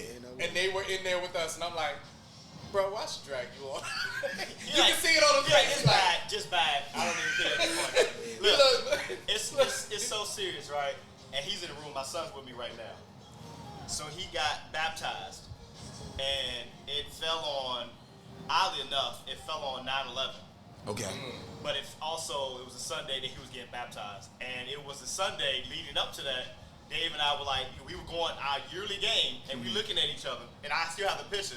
We were sitting there, and this was the day we roasted a whole hog for my son and everything. Did his baptism. Yes, it was. And we sat there the whole time. But leading up to that, we had the conversation. Was like, what did we do in the baptism? 9/11. Wait a minute, Sunday, and it was the Giants. It was the first time in a while that the Giants and at the time the Redskins were playing a daytime game. It's because we always go to the games. It's like in the evening or something like that. We looked at each other. Was like, You sit, can we move the baptism to like the following sitting in the Sunday? you sitting in the baptism. Yeah. Throw him in the water. Come on. Ooh, let's go. If you don't catch on fire, you know we good. Right, Keep right. it moving. Keep it moving. Right. But it's been such a time, and I love having my son here. He's been doing video and stuff like that. Shout out to my son, man. He actually has his clothing line. Right. Just dropping next week, man. So we talking about all black everything. So he has Zeno clothing, LLC official and everything is in between. So That's for all the you person young that folks, you need to talk to right Yeah. there. for the young folks, man, like it's everybody has a path. The thing that counts with that is make sure you have people around you that can show you the game and Right. keep you stand for us on it. And I'm so fortunate to have him experience this, to see what we do. Right. And at the same time, even the missus here, she came and she's been doing video and stuff as well, and she believed in this project that we started 3 years ago that's turned into I love to say it, a global thing now. It's Global so phenomenon, and we get yes. to take our people and put us out in front of everyone, and so that you no longer have to make that decision between if you're gonna take that $500,000 or sit down and talk with Jay-Z. Right. You sit down and And talk with the Hot listen, Seat Podcast. This follows the statement that I always put out there. And it's not my quote, everybody talks about it. If you're always the smartest person in the room, you need to change your way. Hey, man, you know what? My father told me that when I was 12 years old. It's big. He said, if you're the Yeah. smartest one in the group, you need a new. You need Absolutely. it because Absolutely. there's a time period that you can help people build, but who's building you? Right. Right. You know what I mean? Right. You get so much off of what you say, And but if you gotta bounce those ideas off of somebody. And I'm gonna piggyback off that, and that's why I kind of surround myself. I don't use the word good, great men. When I got hooked up with Twyman, and Twyman don't know this, he started something with All Black everything, and I blame you for this. You started that swag bag crap. Yeah. And that has continued. I mean, the swag bag has grown so big, but now we moved into a new thing called a membership program. Ah. I have a membership program, Right. and I hooked up with a brother out LA. He told me about the membership program. It's like buying a boxing game, buying a cigar box. Become a Got your member. membership for a It's whole like year. you're subscribing to your Yes, you shit. subscribe to the membership. Which is So the we gotta membership. tell about the swag bag though. Okay, Go ahead. So I got to a point where I said, you know what? I'm messing with all of these high-end designers and all of them. But I said I need to start really rocking with my people, right? Because we are associated with a lot of people that have established clothing lines, right? On top of All Black everything. So I just said, you know what? Whenever I'm blessed financially, I just want to bless somebody. And the concept came. I called Ray and I said, man, I need a swag bag. He like, swag bag? What you mean? I said, he said, here's my budget. I said, you put everything together, and whatever you throw in the bag, that's my swag bag. And that's how it came together. Ray put everything together, short sets, t-shirts, you name it, you got it.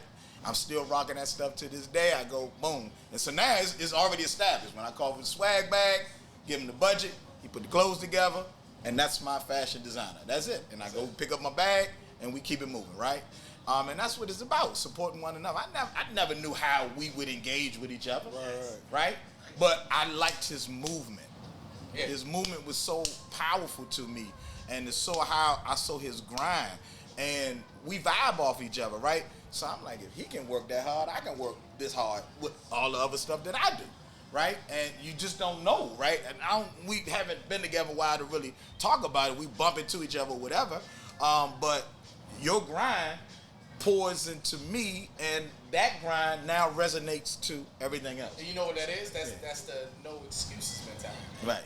Yeah. Because a lot of people live by excuses, but everybody works with those same 24 hours. Right.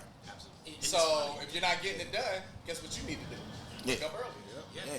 Figure it out. There's people I out there figure if that I get can wake up for football, I can wake up for everything else. That's it. Right. There's people that get their day done before it's even 12. Right. And it's Day funny is because done. my grind came from another life of living. I was always a grinder. I'll sit back, watch my uncles see how they move. I said, oh, man, I gotta move like this. They grinding.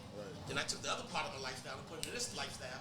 So I said, if I can do that, you can do this. This will be easy. Because I'm just a hustler. And I tell people the word hustle, it don't come from doing what you gotta do. It comes to go get you some money. Right. You know, you can go get some money. You can sell water. You're a hustler. Absolutely. You can sell newspaper. You're a hustler. Absolutely. You know, the word hustler is just, you mean you gonna get something. You ain't gonna wait on nobody. Somebody tell you no, keep going. Right. Keep That's going. it. Keep That's it. going. Keep And going. that's where don't chase the paper. Chase the dream. And let's stay there. A part of your dream I just learned about is on that marketing caddy side. Uh-oh. So Yeah, explain the meaning of So that a lot of name people don't of know. the business, and then go ahead. I've been behind the scenes developing small businesses with marketing support, because a lot of people want to get engaged in business. This is going to be very powerful for him, but they don't know how to get the exposure, right? They don't know where to start. You have that dream, right?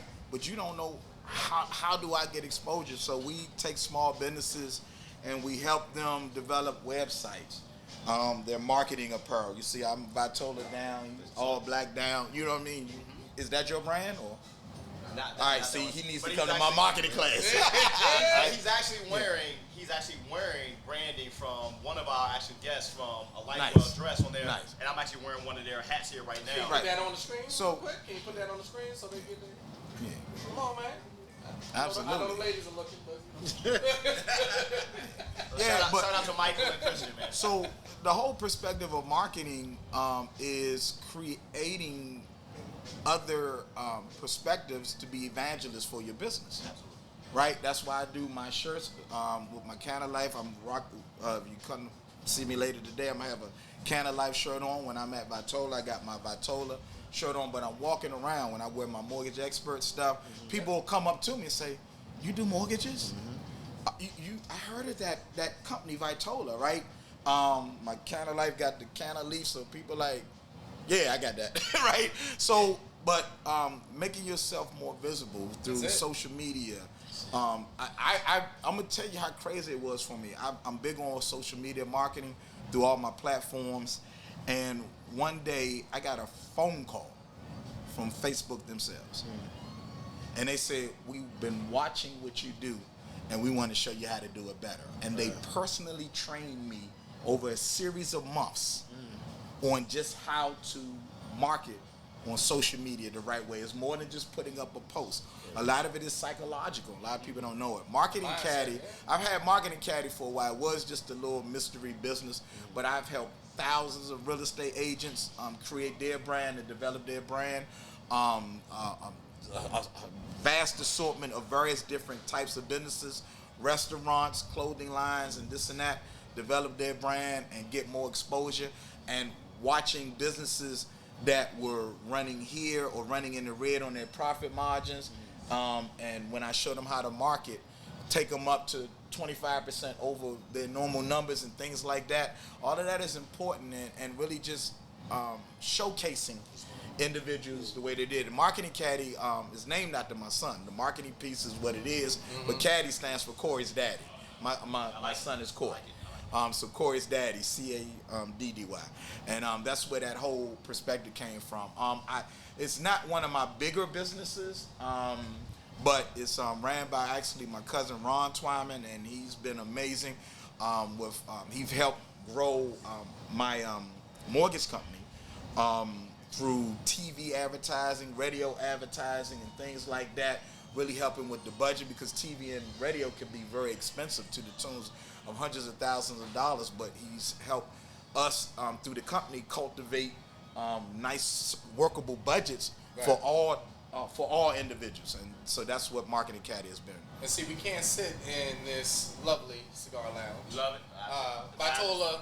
So 121. Okay. 121. Just So a lot of the banners and all of our marketing material, and the development of our website. We did have another individual that started it, but Ron has taken over, and he's helped cultivate the personality and the imaging, if you will, for Vitola. Yeah. But I was saying we can't sit in this beautiful establishment and not talk about another dream that's out there. I didn't forget. How's the cigar line going, Mr. Funk? Man, That's something new. Yeah. It's coming real slow. Okay. Real slow. I'm gonna speak to Twyman about that the day before I leave here. Okay. All right. Because I don't know if Twyman. We had a conversation about 2 years ago. Myself, Twyman, what's my man name out of Chicago? He called me, hey Ray, we about to fly down to Florida to this factory. You need to get on the plane today. Come on down here with me. I'm like, Twyman, I just can't get up and go on the plane right now. I gotta go to work. You know what I'm saying? Yeah. And then I just been chasing this and chasing it, but it's slowly coming together, because I came on to tell you guys talking about a team, because first it was just myself, then my wife became part of the team. Now I have an executive board where I don't make all the decisions no more. Right. I don't make decisions. I don't lie. Can you stay there for a moment? Because you brought her up, and that's the missus. Everybody can touch on this. How instrumental is just the support factor of what you do, whether it's your significant other, whether it's family, whether it's friends, whether it's business partners? Well, how important is that support factor in that conversation? Because you got to have that steady communication of your dream, of your vision, and see it thrive. Grab your cigar. For me personally, I can say my wife has been the backbone to this company. I've been existing for like 13 years now. But when she came on board 5 years ago, as they say, Beyonce upgraded Jay-Z, my wife has upgraded my business. And I'm not ashamed to say it. My buddies has told me we should sit around drinking. If it wasn't for shade, the business would be under the ground. You're right. That's why God brought her into my life. Absolutely. Hey, that's why God brought her into my life. Absolutely. And she's been my backbone. She's the one I cry to at night. Tears when things ain't going right. And she believes in me. Look, Shay come ahead, believes and she will wear me out. Y'all don't have no Lanceros. she loves our Lancero house blend. She just come dropped in, me off. and Baby if I'm not for here, me. she gonna drag him under the roof. Shelton, where are my Lanceros?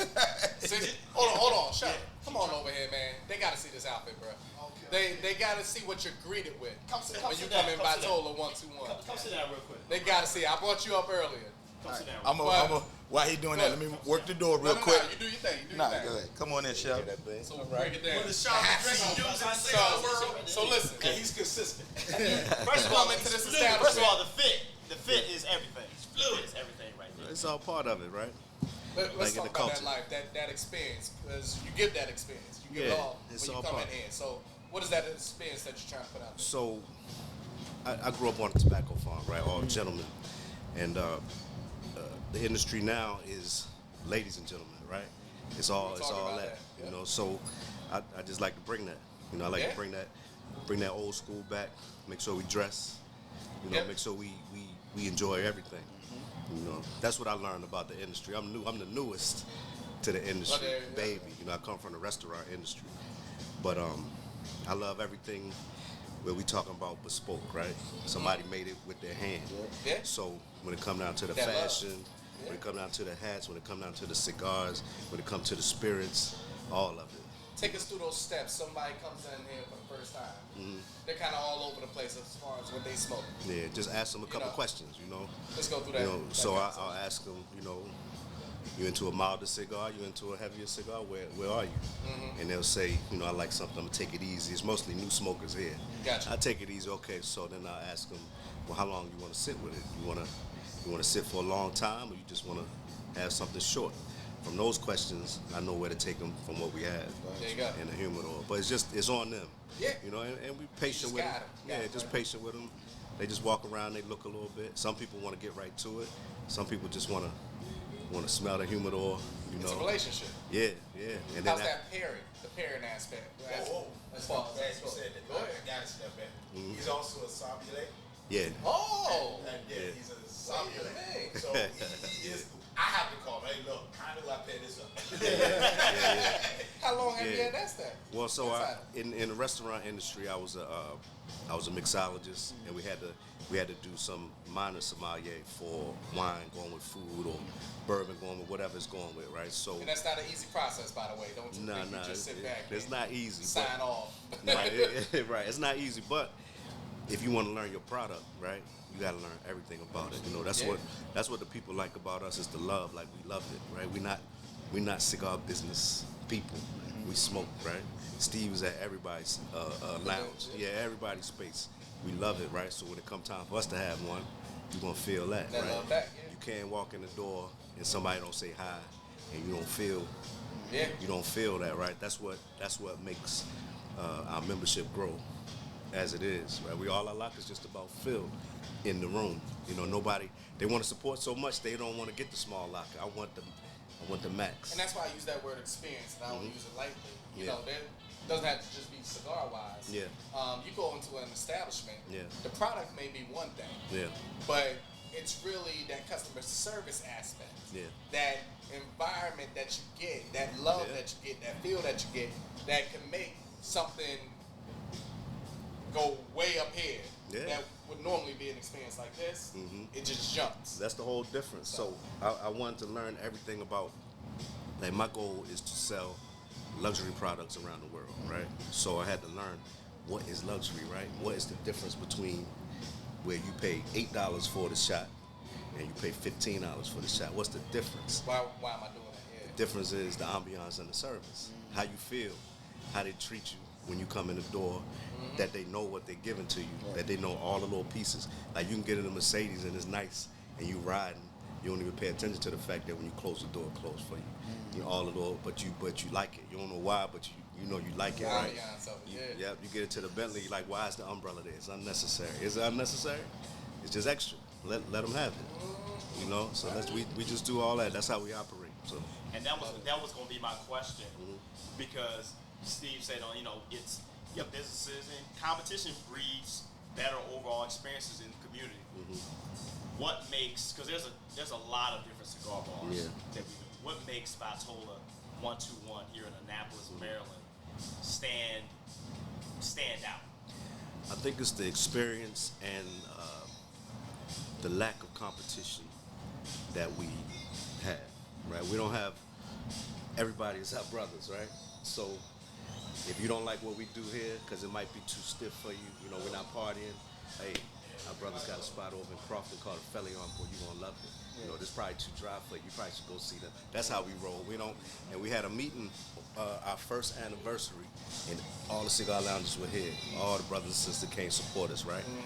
And we talked about not letting the customer put us against each other because we together.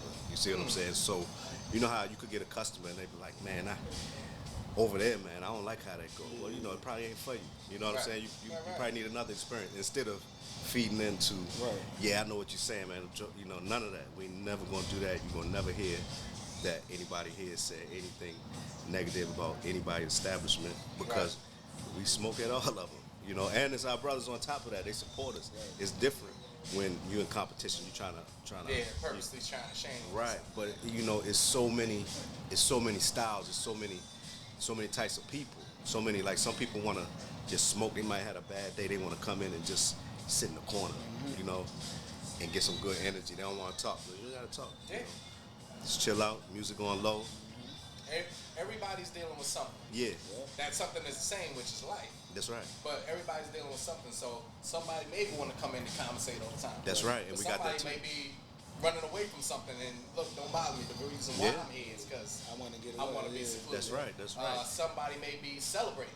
That's right. While somebody else is mourning. That's right. You know what I mean? Right. So it captures all. Yeah.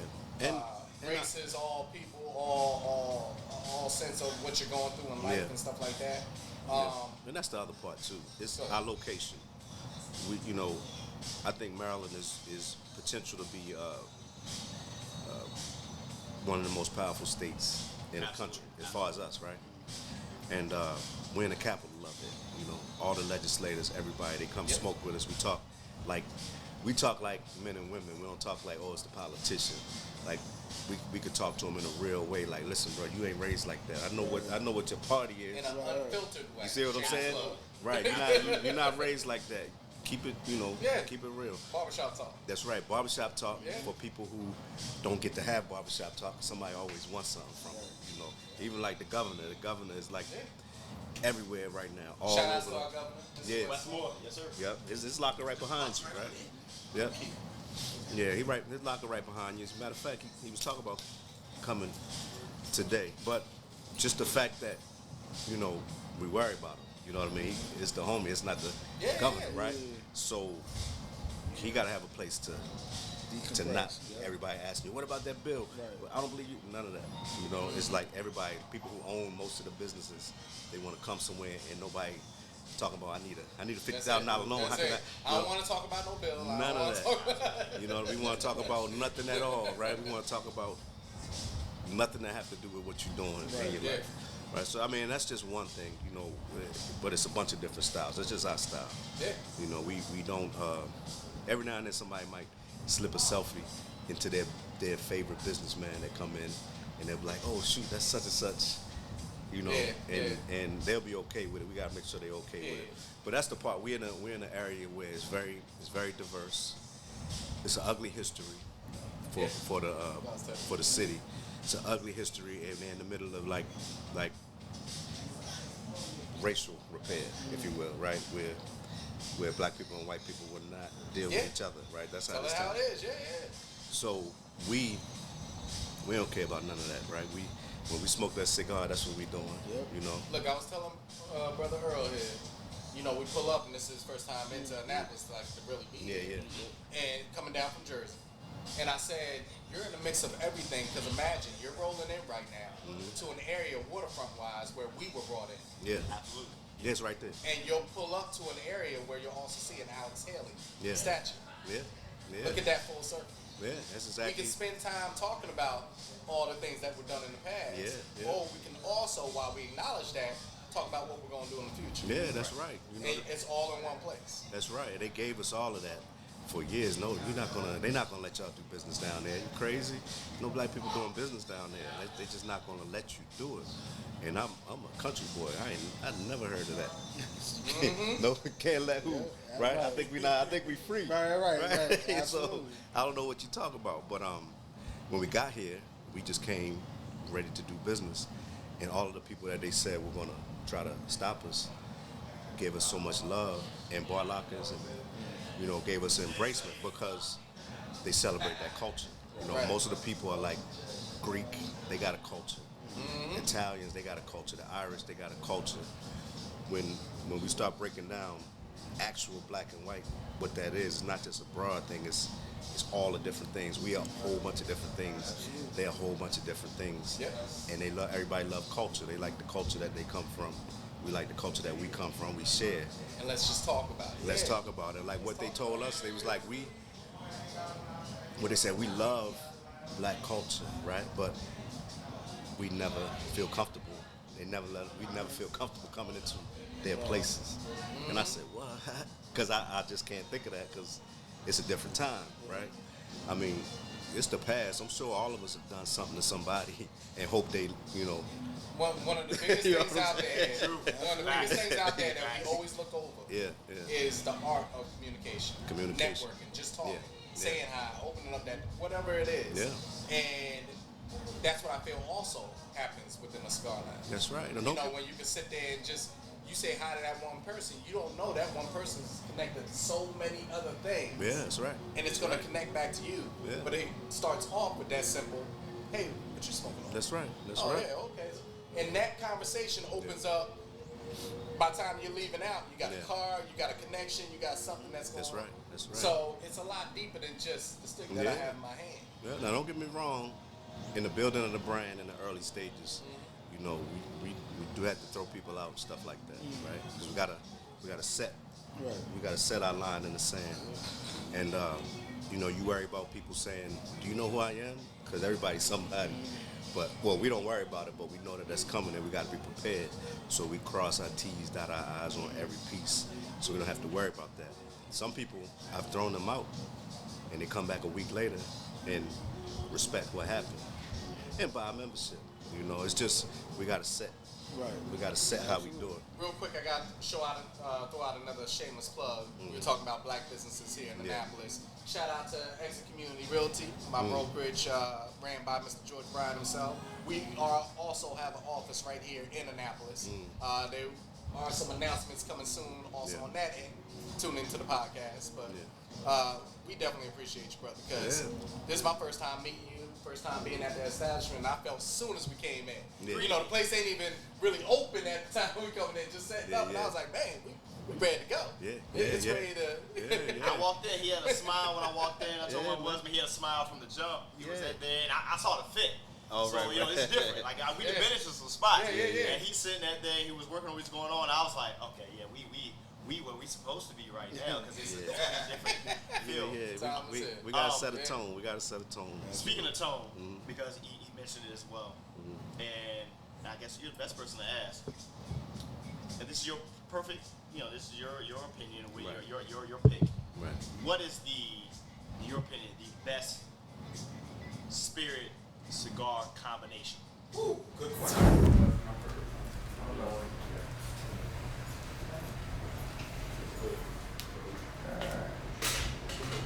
So I think we might end up on the whiskey side of things for this interview.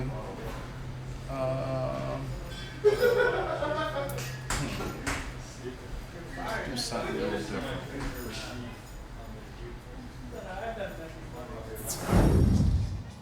It all depends on the individual. For me, okay, it's for you. We talking about you right for now. me, I got several. Okay. Right? But if we're doing some rum, I like that Ron Zacapa, with a Padron. Okay. With a Padron. Matter of fact, I got put onto that by a sheik one night, drinking. Ran into a sheik. Did he have all the way Really? up? Nah. He did? Okay. Nah, okay. he had the, gold shoulder pads, Okay. like Captain Crunch joint. Okay. Right? Absolutely. You know what I'm talking Absolutely. about? I know exactly what you're talking about. And I was a little bit tight, and so I was staring. I didn't know I was staring at him, but a security guard was next to me at the bar, and he was like, "Brother, you all right?" He was from Haiti, and I got a lot of God brothers and sisters from Haiti, right? So I was like, "Yeah, I'm good. I've never seen nothing like that before." And so he was like, "You want to meet him?" I was like, "Yeah." So he came, and he was like the coolest. He said, "You look like you like nice things." I said, "I like nice things, but I probably can't afford what you could afford." You know what I mean? And he was like, "Well, I will write you a list of all." And told his man, "Get a piece of paper," and started writing lists down. He is the reason that I end up being a sommelier tobacconist, because he was so quick just the joy of putting one thing to another thing, right? And I really got into it because I already was with the spirit. So it's because of that person that I'd never seen again. It just was random. We was out in D.C. That So parent can bring out the cigar. the parent bring out the cigar. So it's not so much. So for me, I like champagne with mild cigars, like champagne, brut champagne with the Davidoff Grand Cru. I got you. Right. Specifically the number 2, it's a smaller one, right? Okay. I like that. If I'm getting a medium body, I take that Avo. That Avo is Fogato, right? Avo, medium body Avo, and I can have anything with that. I like to get añejo tequila, that's sweet, with a medium body cigar, right? I just like to do all the different Pair with blends. food. Pair with food. Let's do a food With pair. food, red wine, heavy red wine, with the steak. That's just a go-to, right? Absolutely. go-to, That's yeah. that's a go-to all the time. Heavy red wine with the steak, champagne with the chicken and the fish. You know, I like champagne a lot. I right? got you. You know, so, but I like to mix it up too, right? Like if it's summertime, I'm still gonna take a white wine with that steak if it's not like the greatest steak. If you get what I'm saying, I right? got you, yeah. Yeah, Chica. you know, some places, I you got know what I you, mean? I Yeah. got you. I'm still gonna wash it with that white You wine. want shoppers, something like that. You know what I'm saying? What about Yeah. like whiskey? So I Whiskey? do like Uncle Nearest. Yeah. Monkey Shoulder sometimes. Yeah, see, I like both of those. For me, they could be a little harsh, Gotcha. cause I don't like to feel drunk. You know what I'm saying? So the flavors will vibe. Like Uncle Nearest, those, you know, I'm funny like that. I like a burger.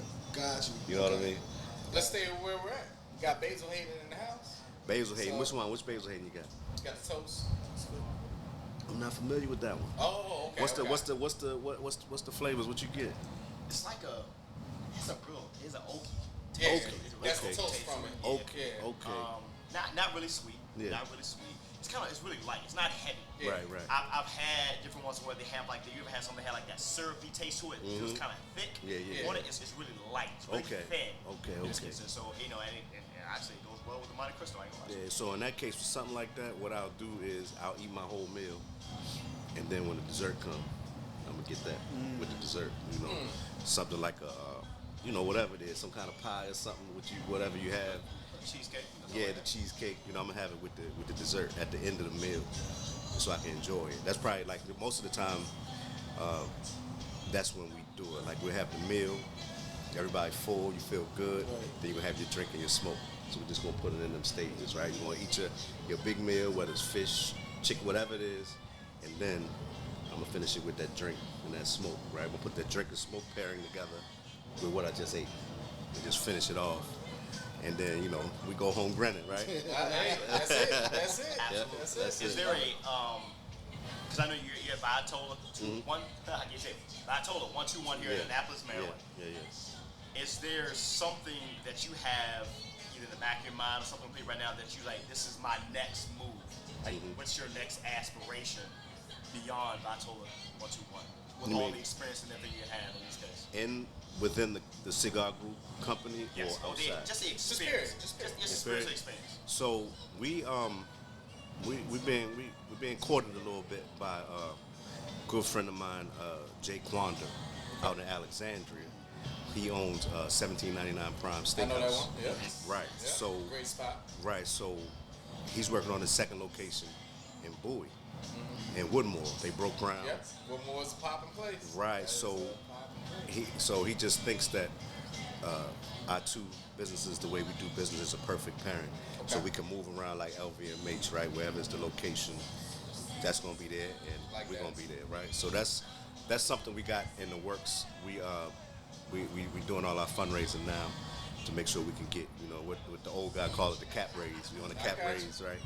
To make sure that we finish our upstairs first, and we can really get into the drinks. How that's the finish of our brand. Yeah. When we start to introduce that alcohol part. That's right? when he gonna shine. You know what I'm saying?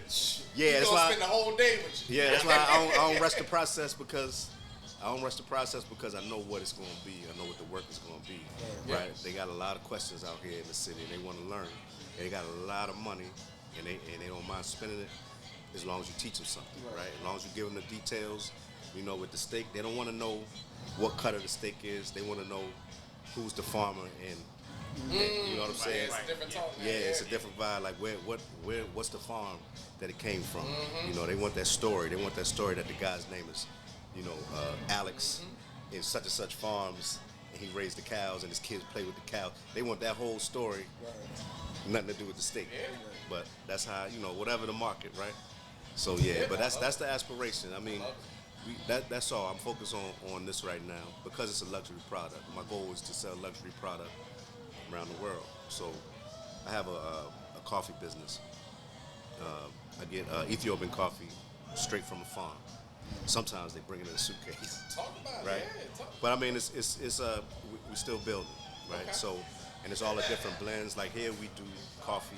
We do coffee blends. We pair coffee with cigars too. What were you drinking this morning? That was espresso from Sweden.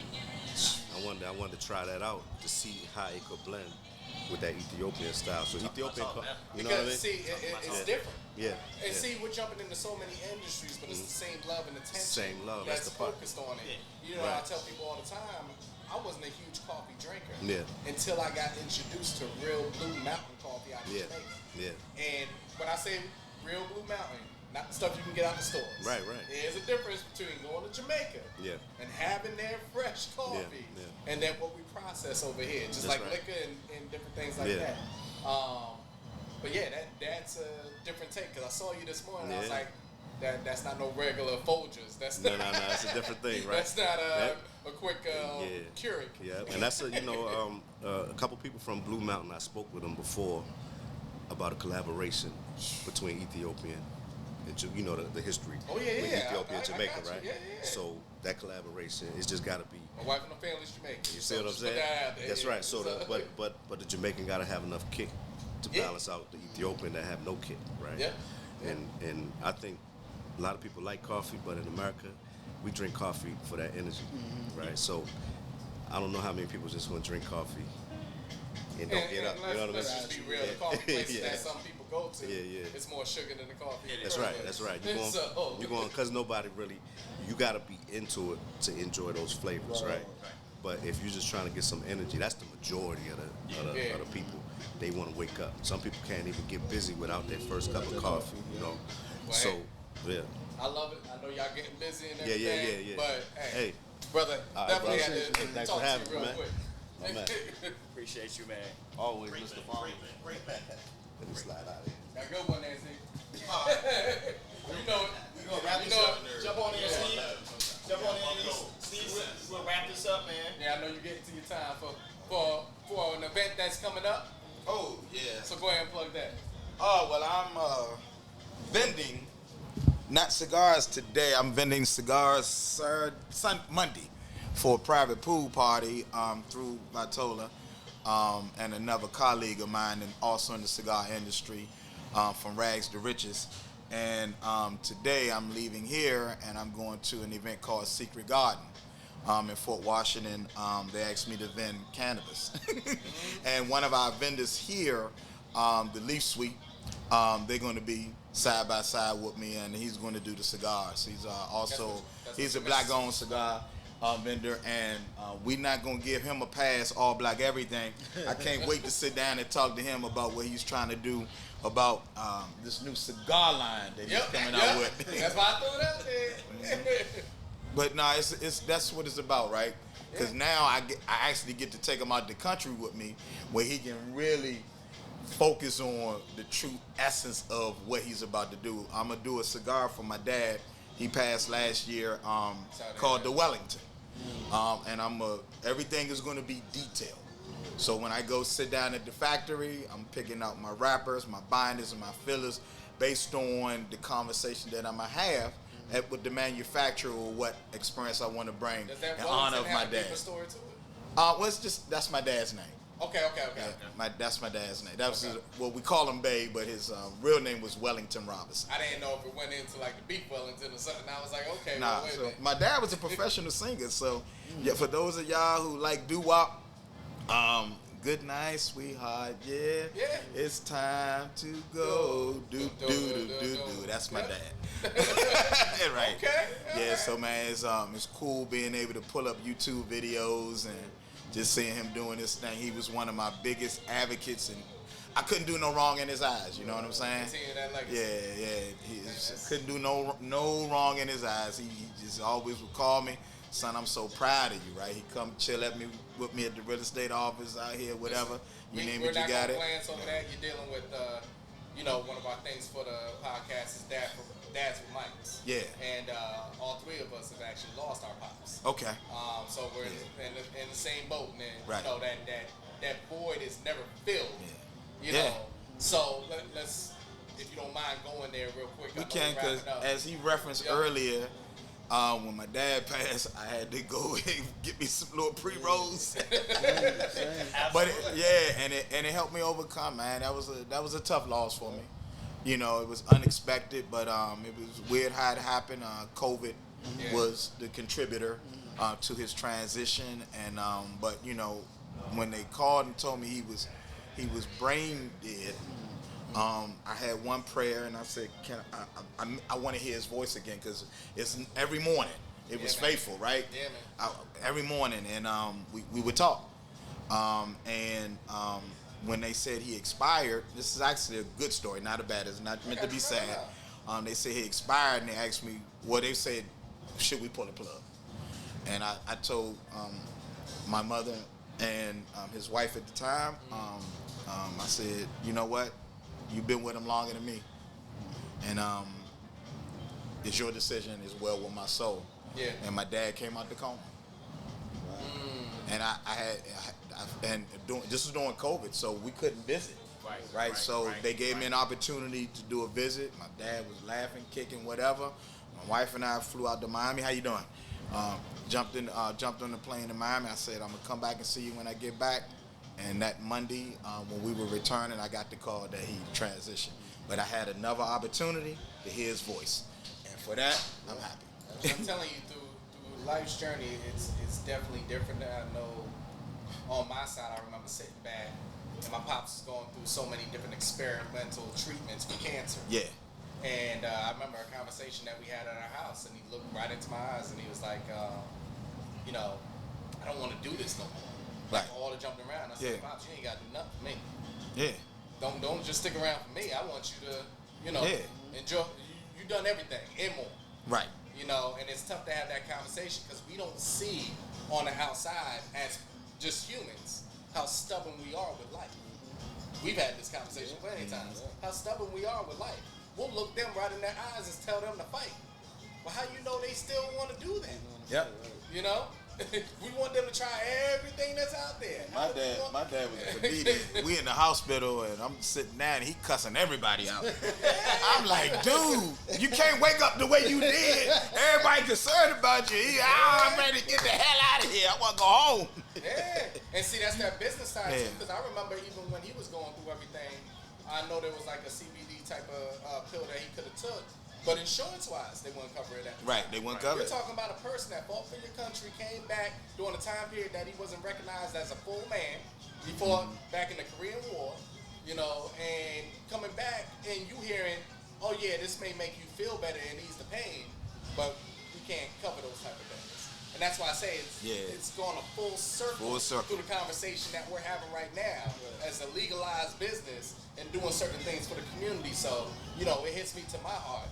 But I just want you to know that you're in an environment that, brother, it's going to be a journey. Yeah, absolutely. I remember sitting there. It's the little things. We've had this discussion where I spoke to my pops all the time, but our biggest conversation was always the beginning of the football season. Right. And that first game, we would always make that phone call to each other. I'm going to blow your mind. And I remember after he passed, things flipped my mind so much that I got on the phone to call him. Mm-hmm. And then realized he wasn't there no more. My dad actually was a walk-on with the Washington Redskins and would have became their starting running back, but he blew his knee out. Wow. Whoa. He blew his knee out. Also, my dad was Wait a minute, so your dad was singing doo-wop. Doo-wop, and he was he was a walk-on. Walk over for the Reds.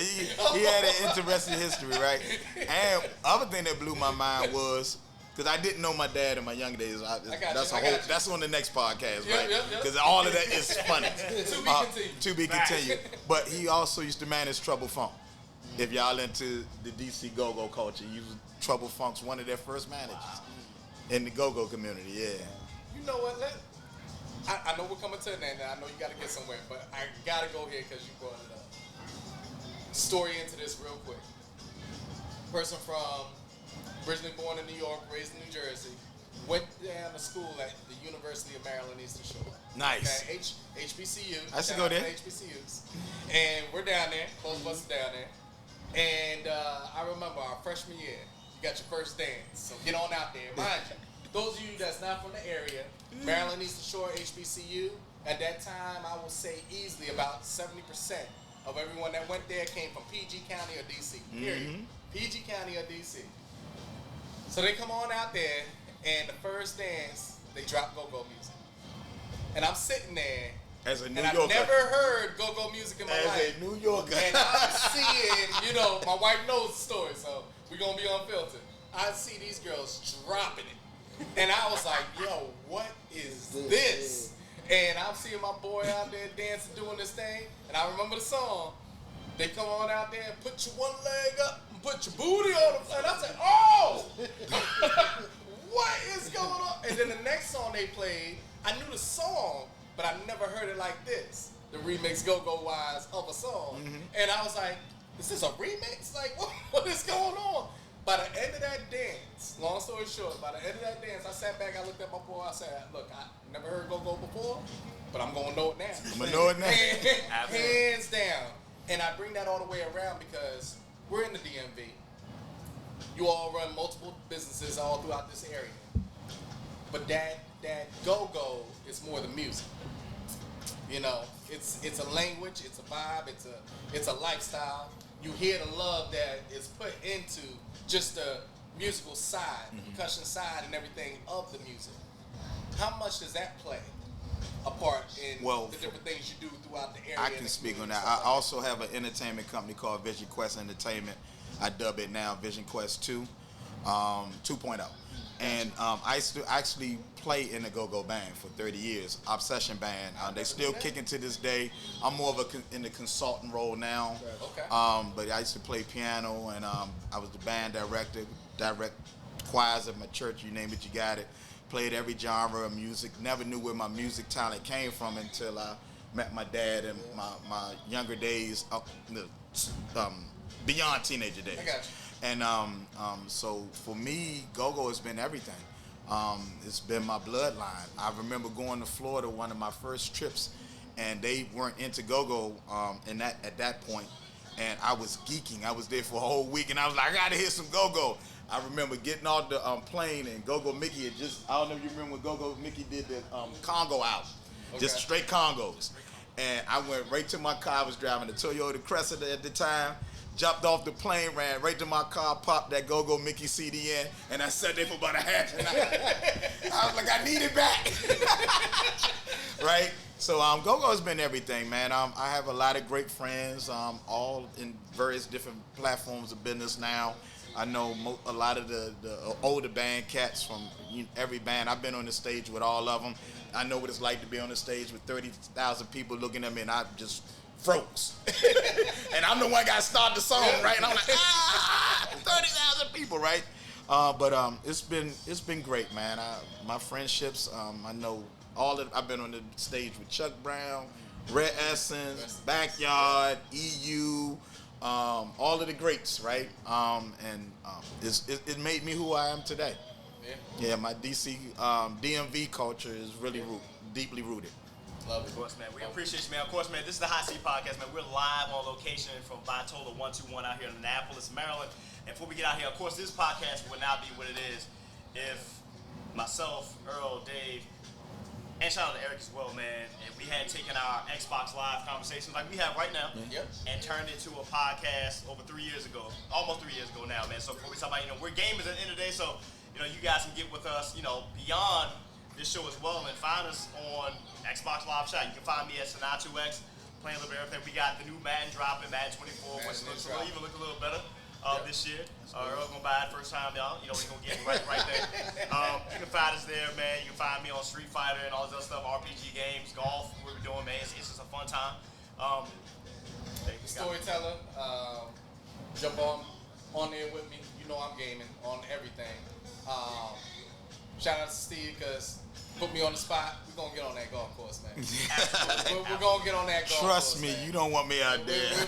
We're gonna I'm Happy Gilmore. And also thank you for moving the golf an appointment so we could do this actual podcast today. Because this man was supposed to be on the golf course. I was today. So shout out to your golfing partner too. Who plays in the go-go band. So there you go. Earl? Hey, NJ Fat Boy 973. I don't golf. I bowl. So I do that too. that's my thing. That's how to pay my bills. Yeah. There you go. That's There you my go. thing. Again, man, to our sponsor, man. There you The go. illustrious Ray Farmer, man. Another great series. All Black Everything 24/7, 365. Make sure that you shop allblackeverything247.com. In this case, man, I'll let you close us out. Steve, man, plug everybody. It was an honor to be a part of this experience. It's fun. I hope y'all come back to Vitola, or we do it at Can of Life, a little smaller space, but we can do it there too. Or maybe we can just sit outside and blaze a few, right? But no, I appreciate this. I say this humbly, and I say it from my heart, man. I love seeing my people doing great things, and I wish y'all nothing but the whatever level you want to take it to. I want to see you get there, right? And anything that I can do, we can do in any capacity or space. We're here. We're here. Thank y'all, everybody. Yeah, man. It was nice meeting y'all. For those I don't know and those I do know, I'll see y'all somewhere later this weekend. All right, man. It's the hot seat, man. You'll be out.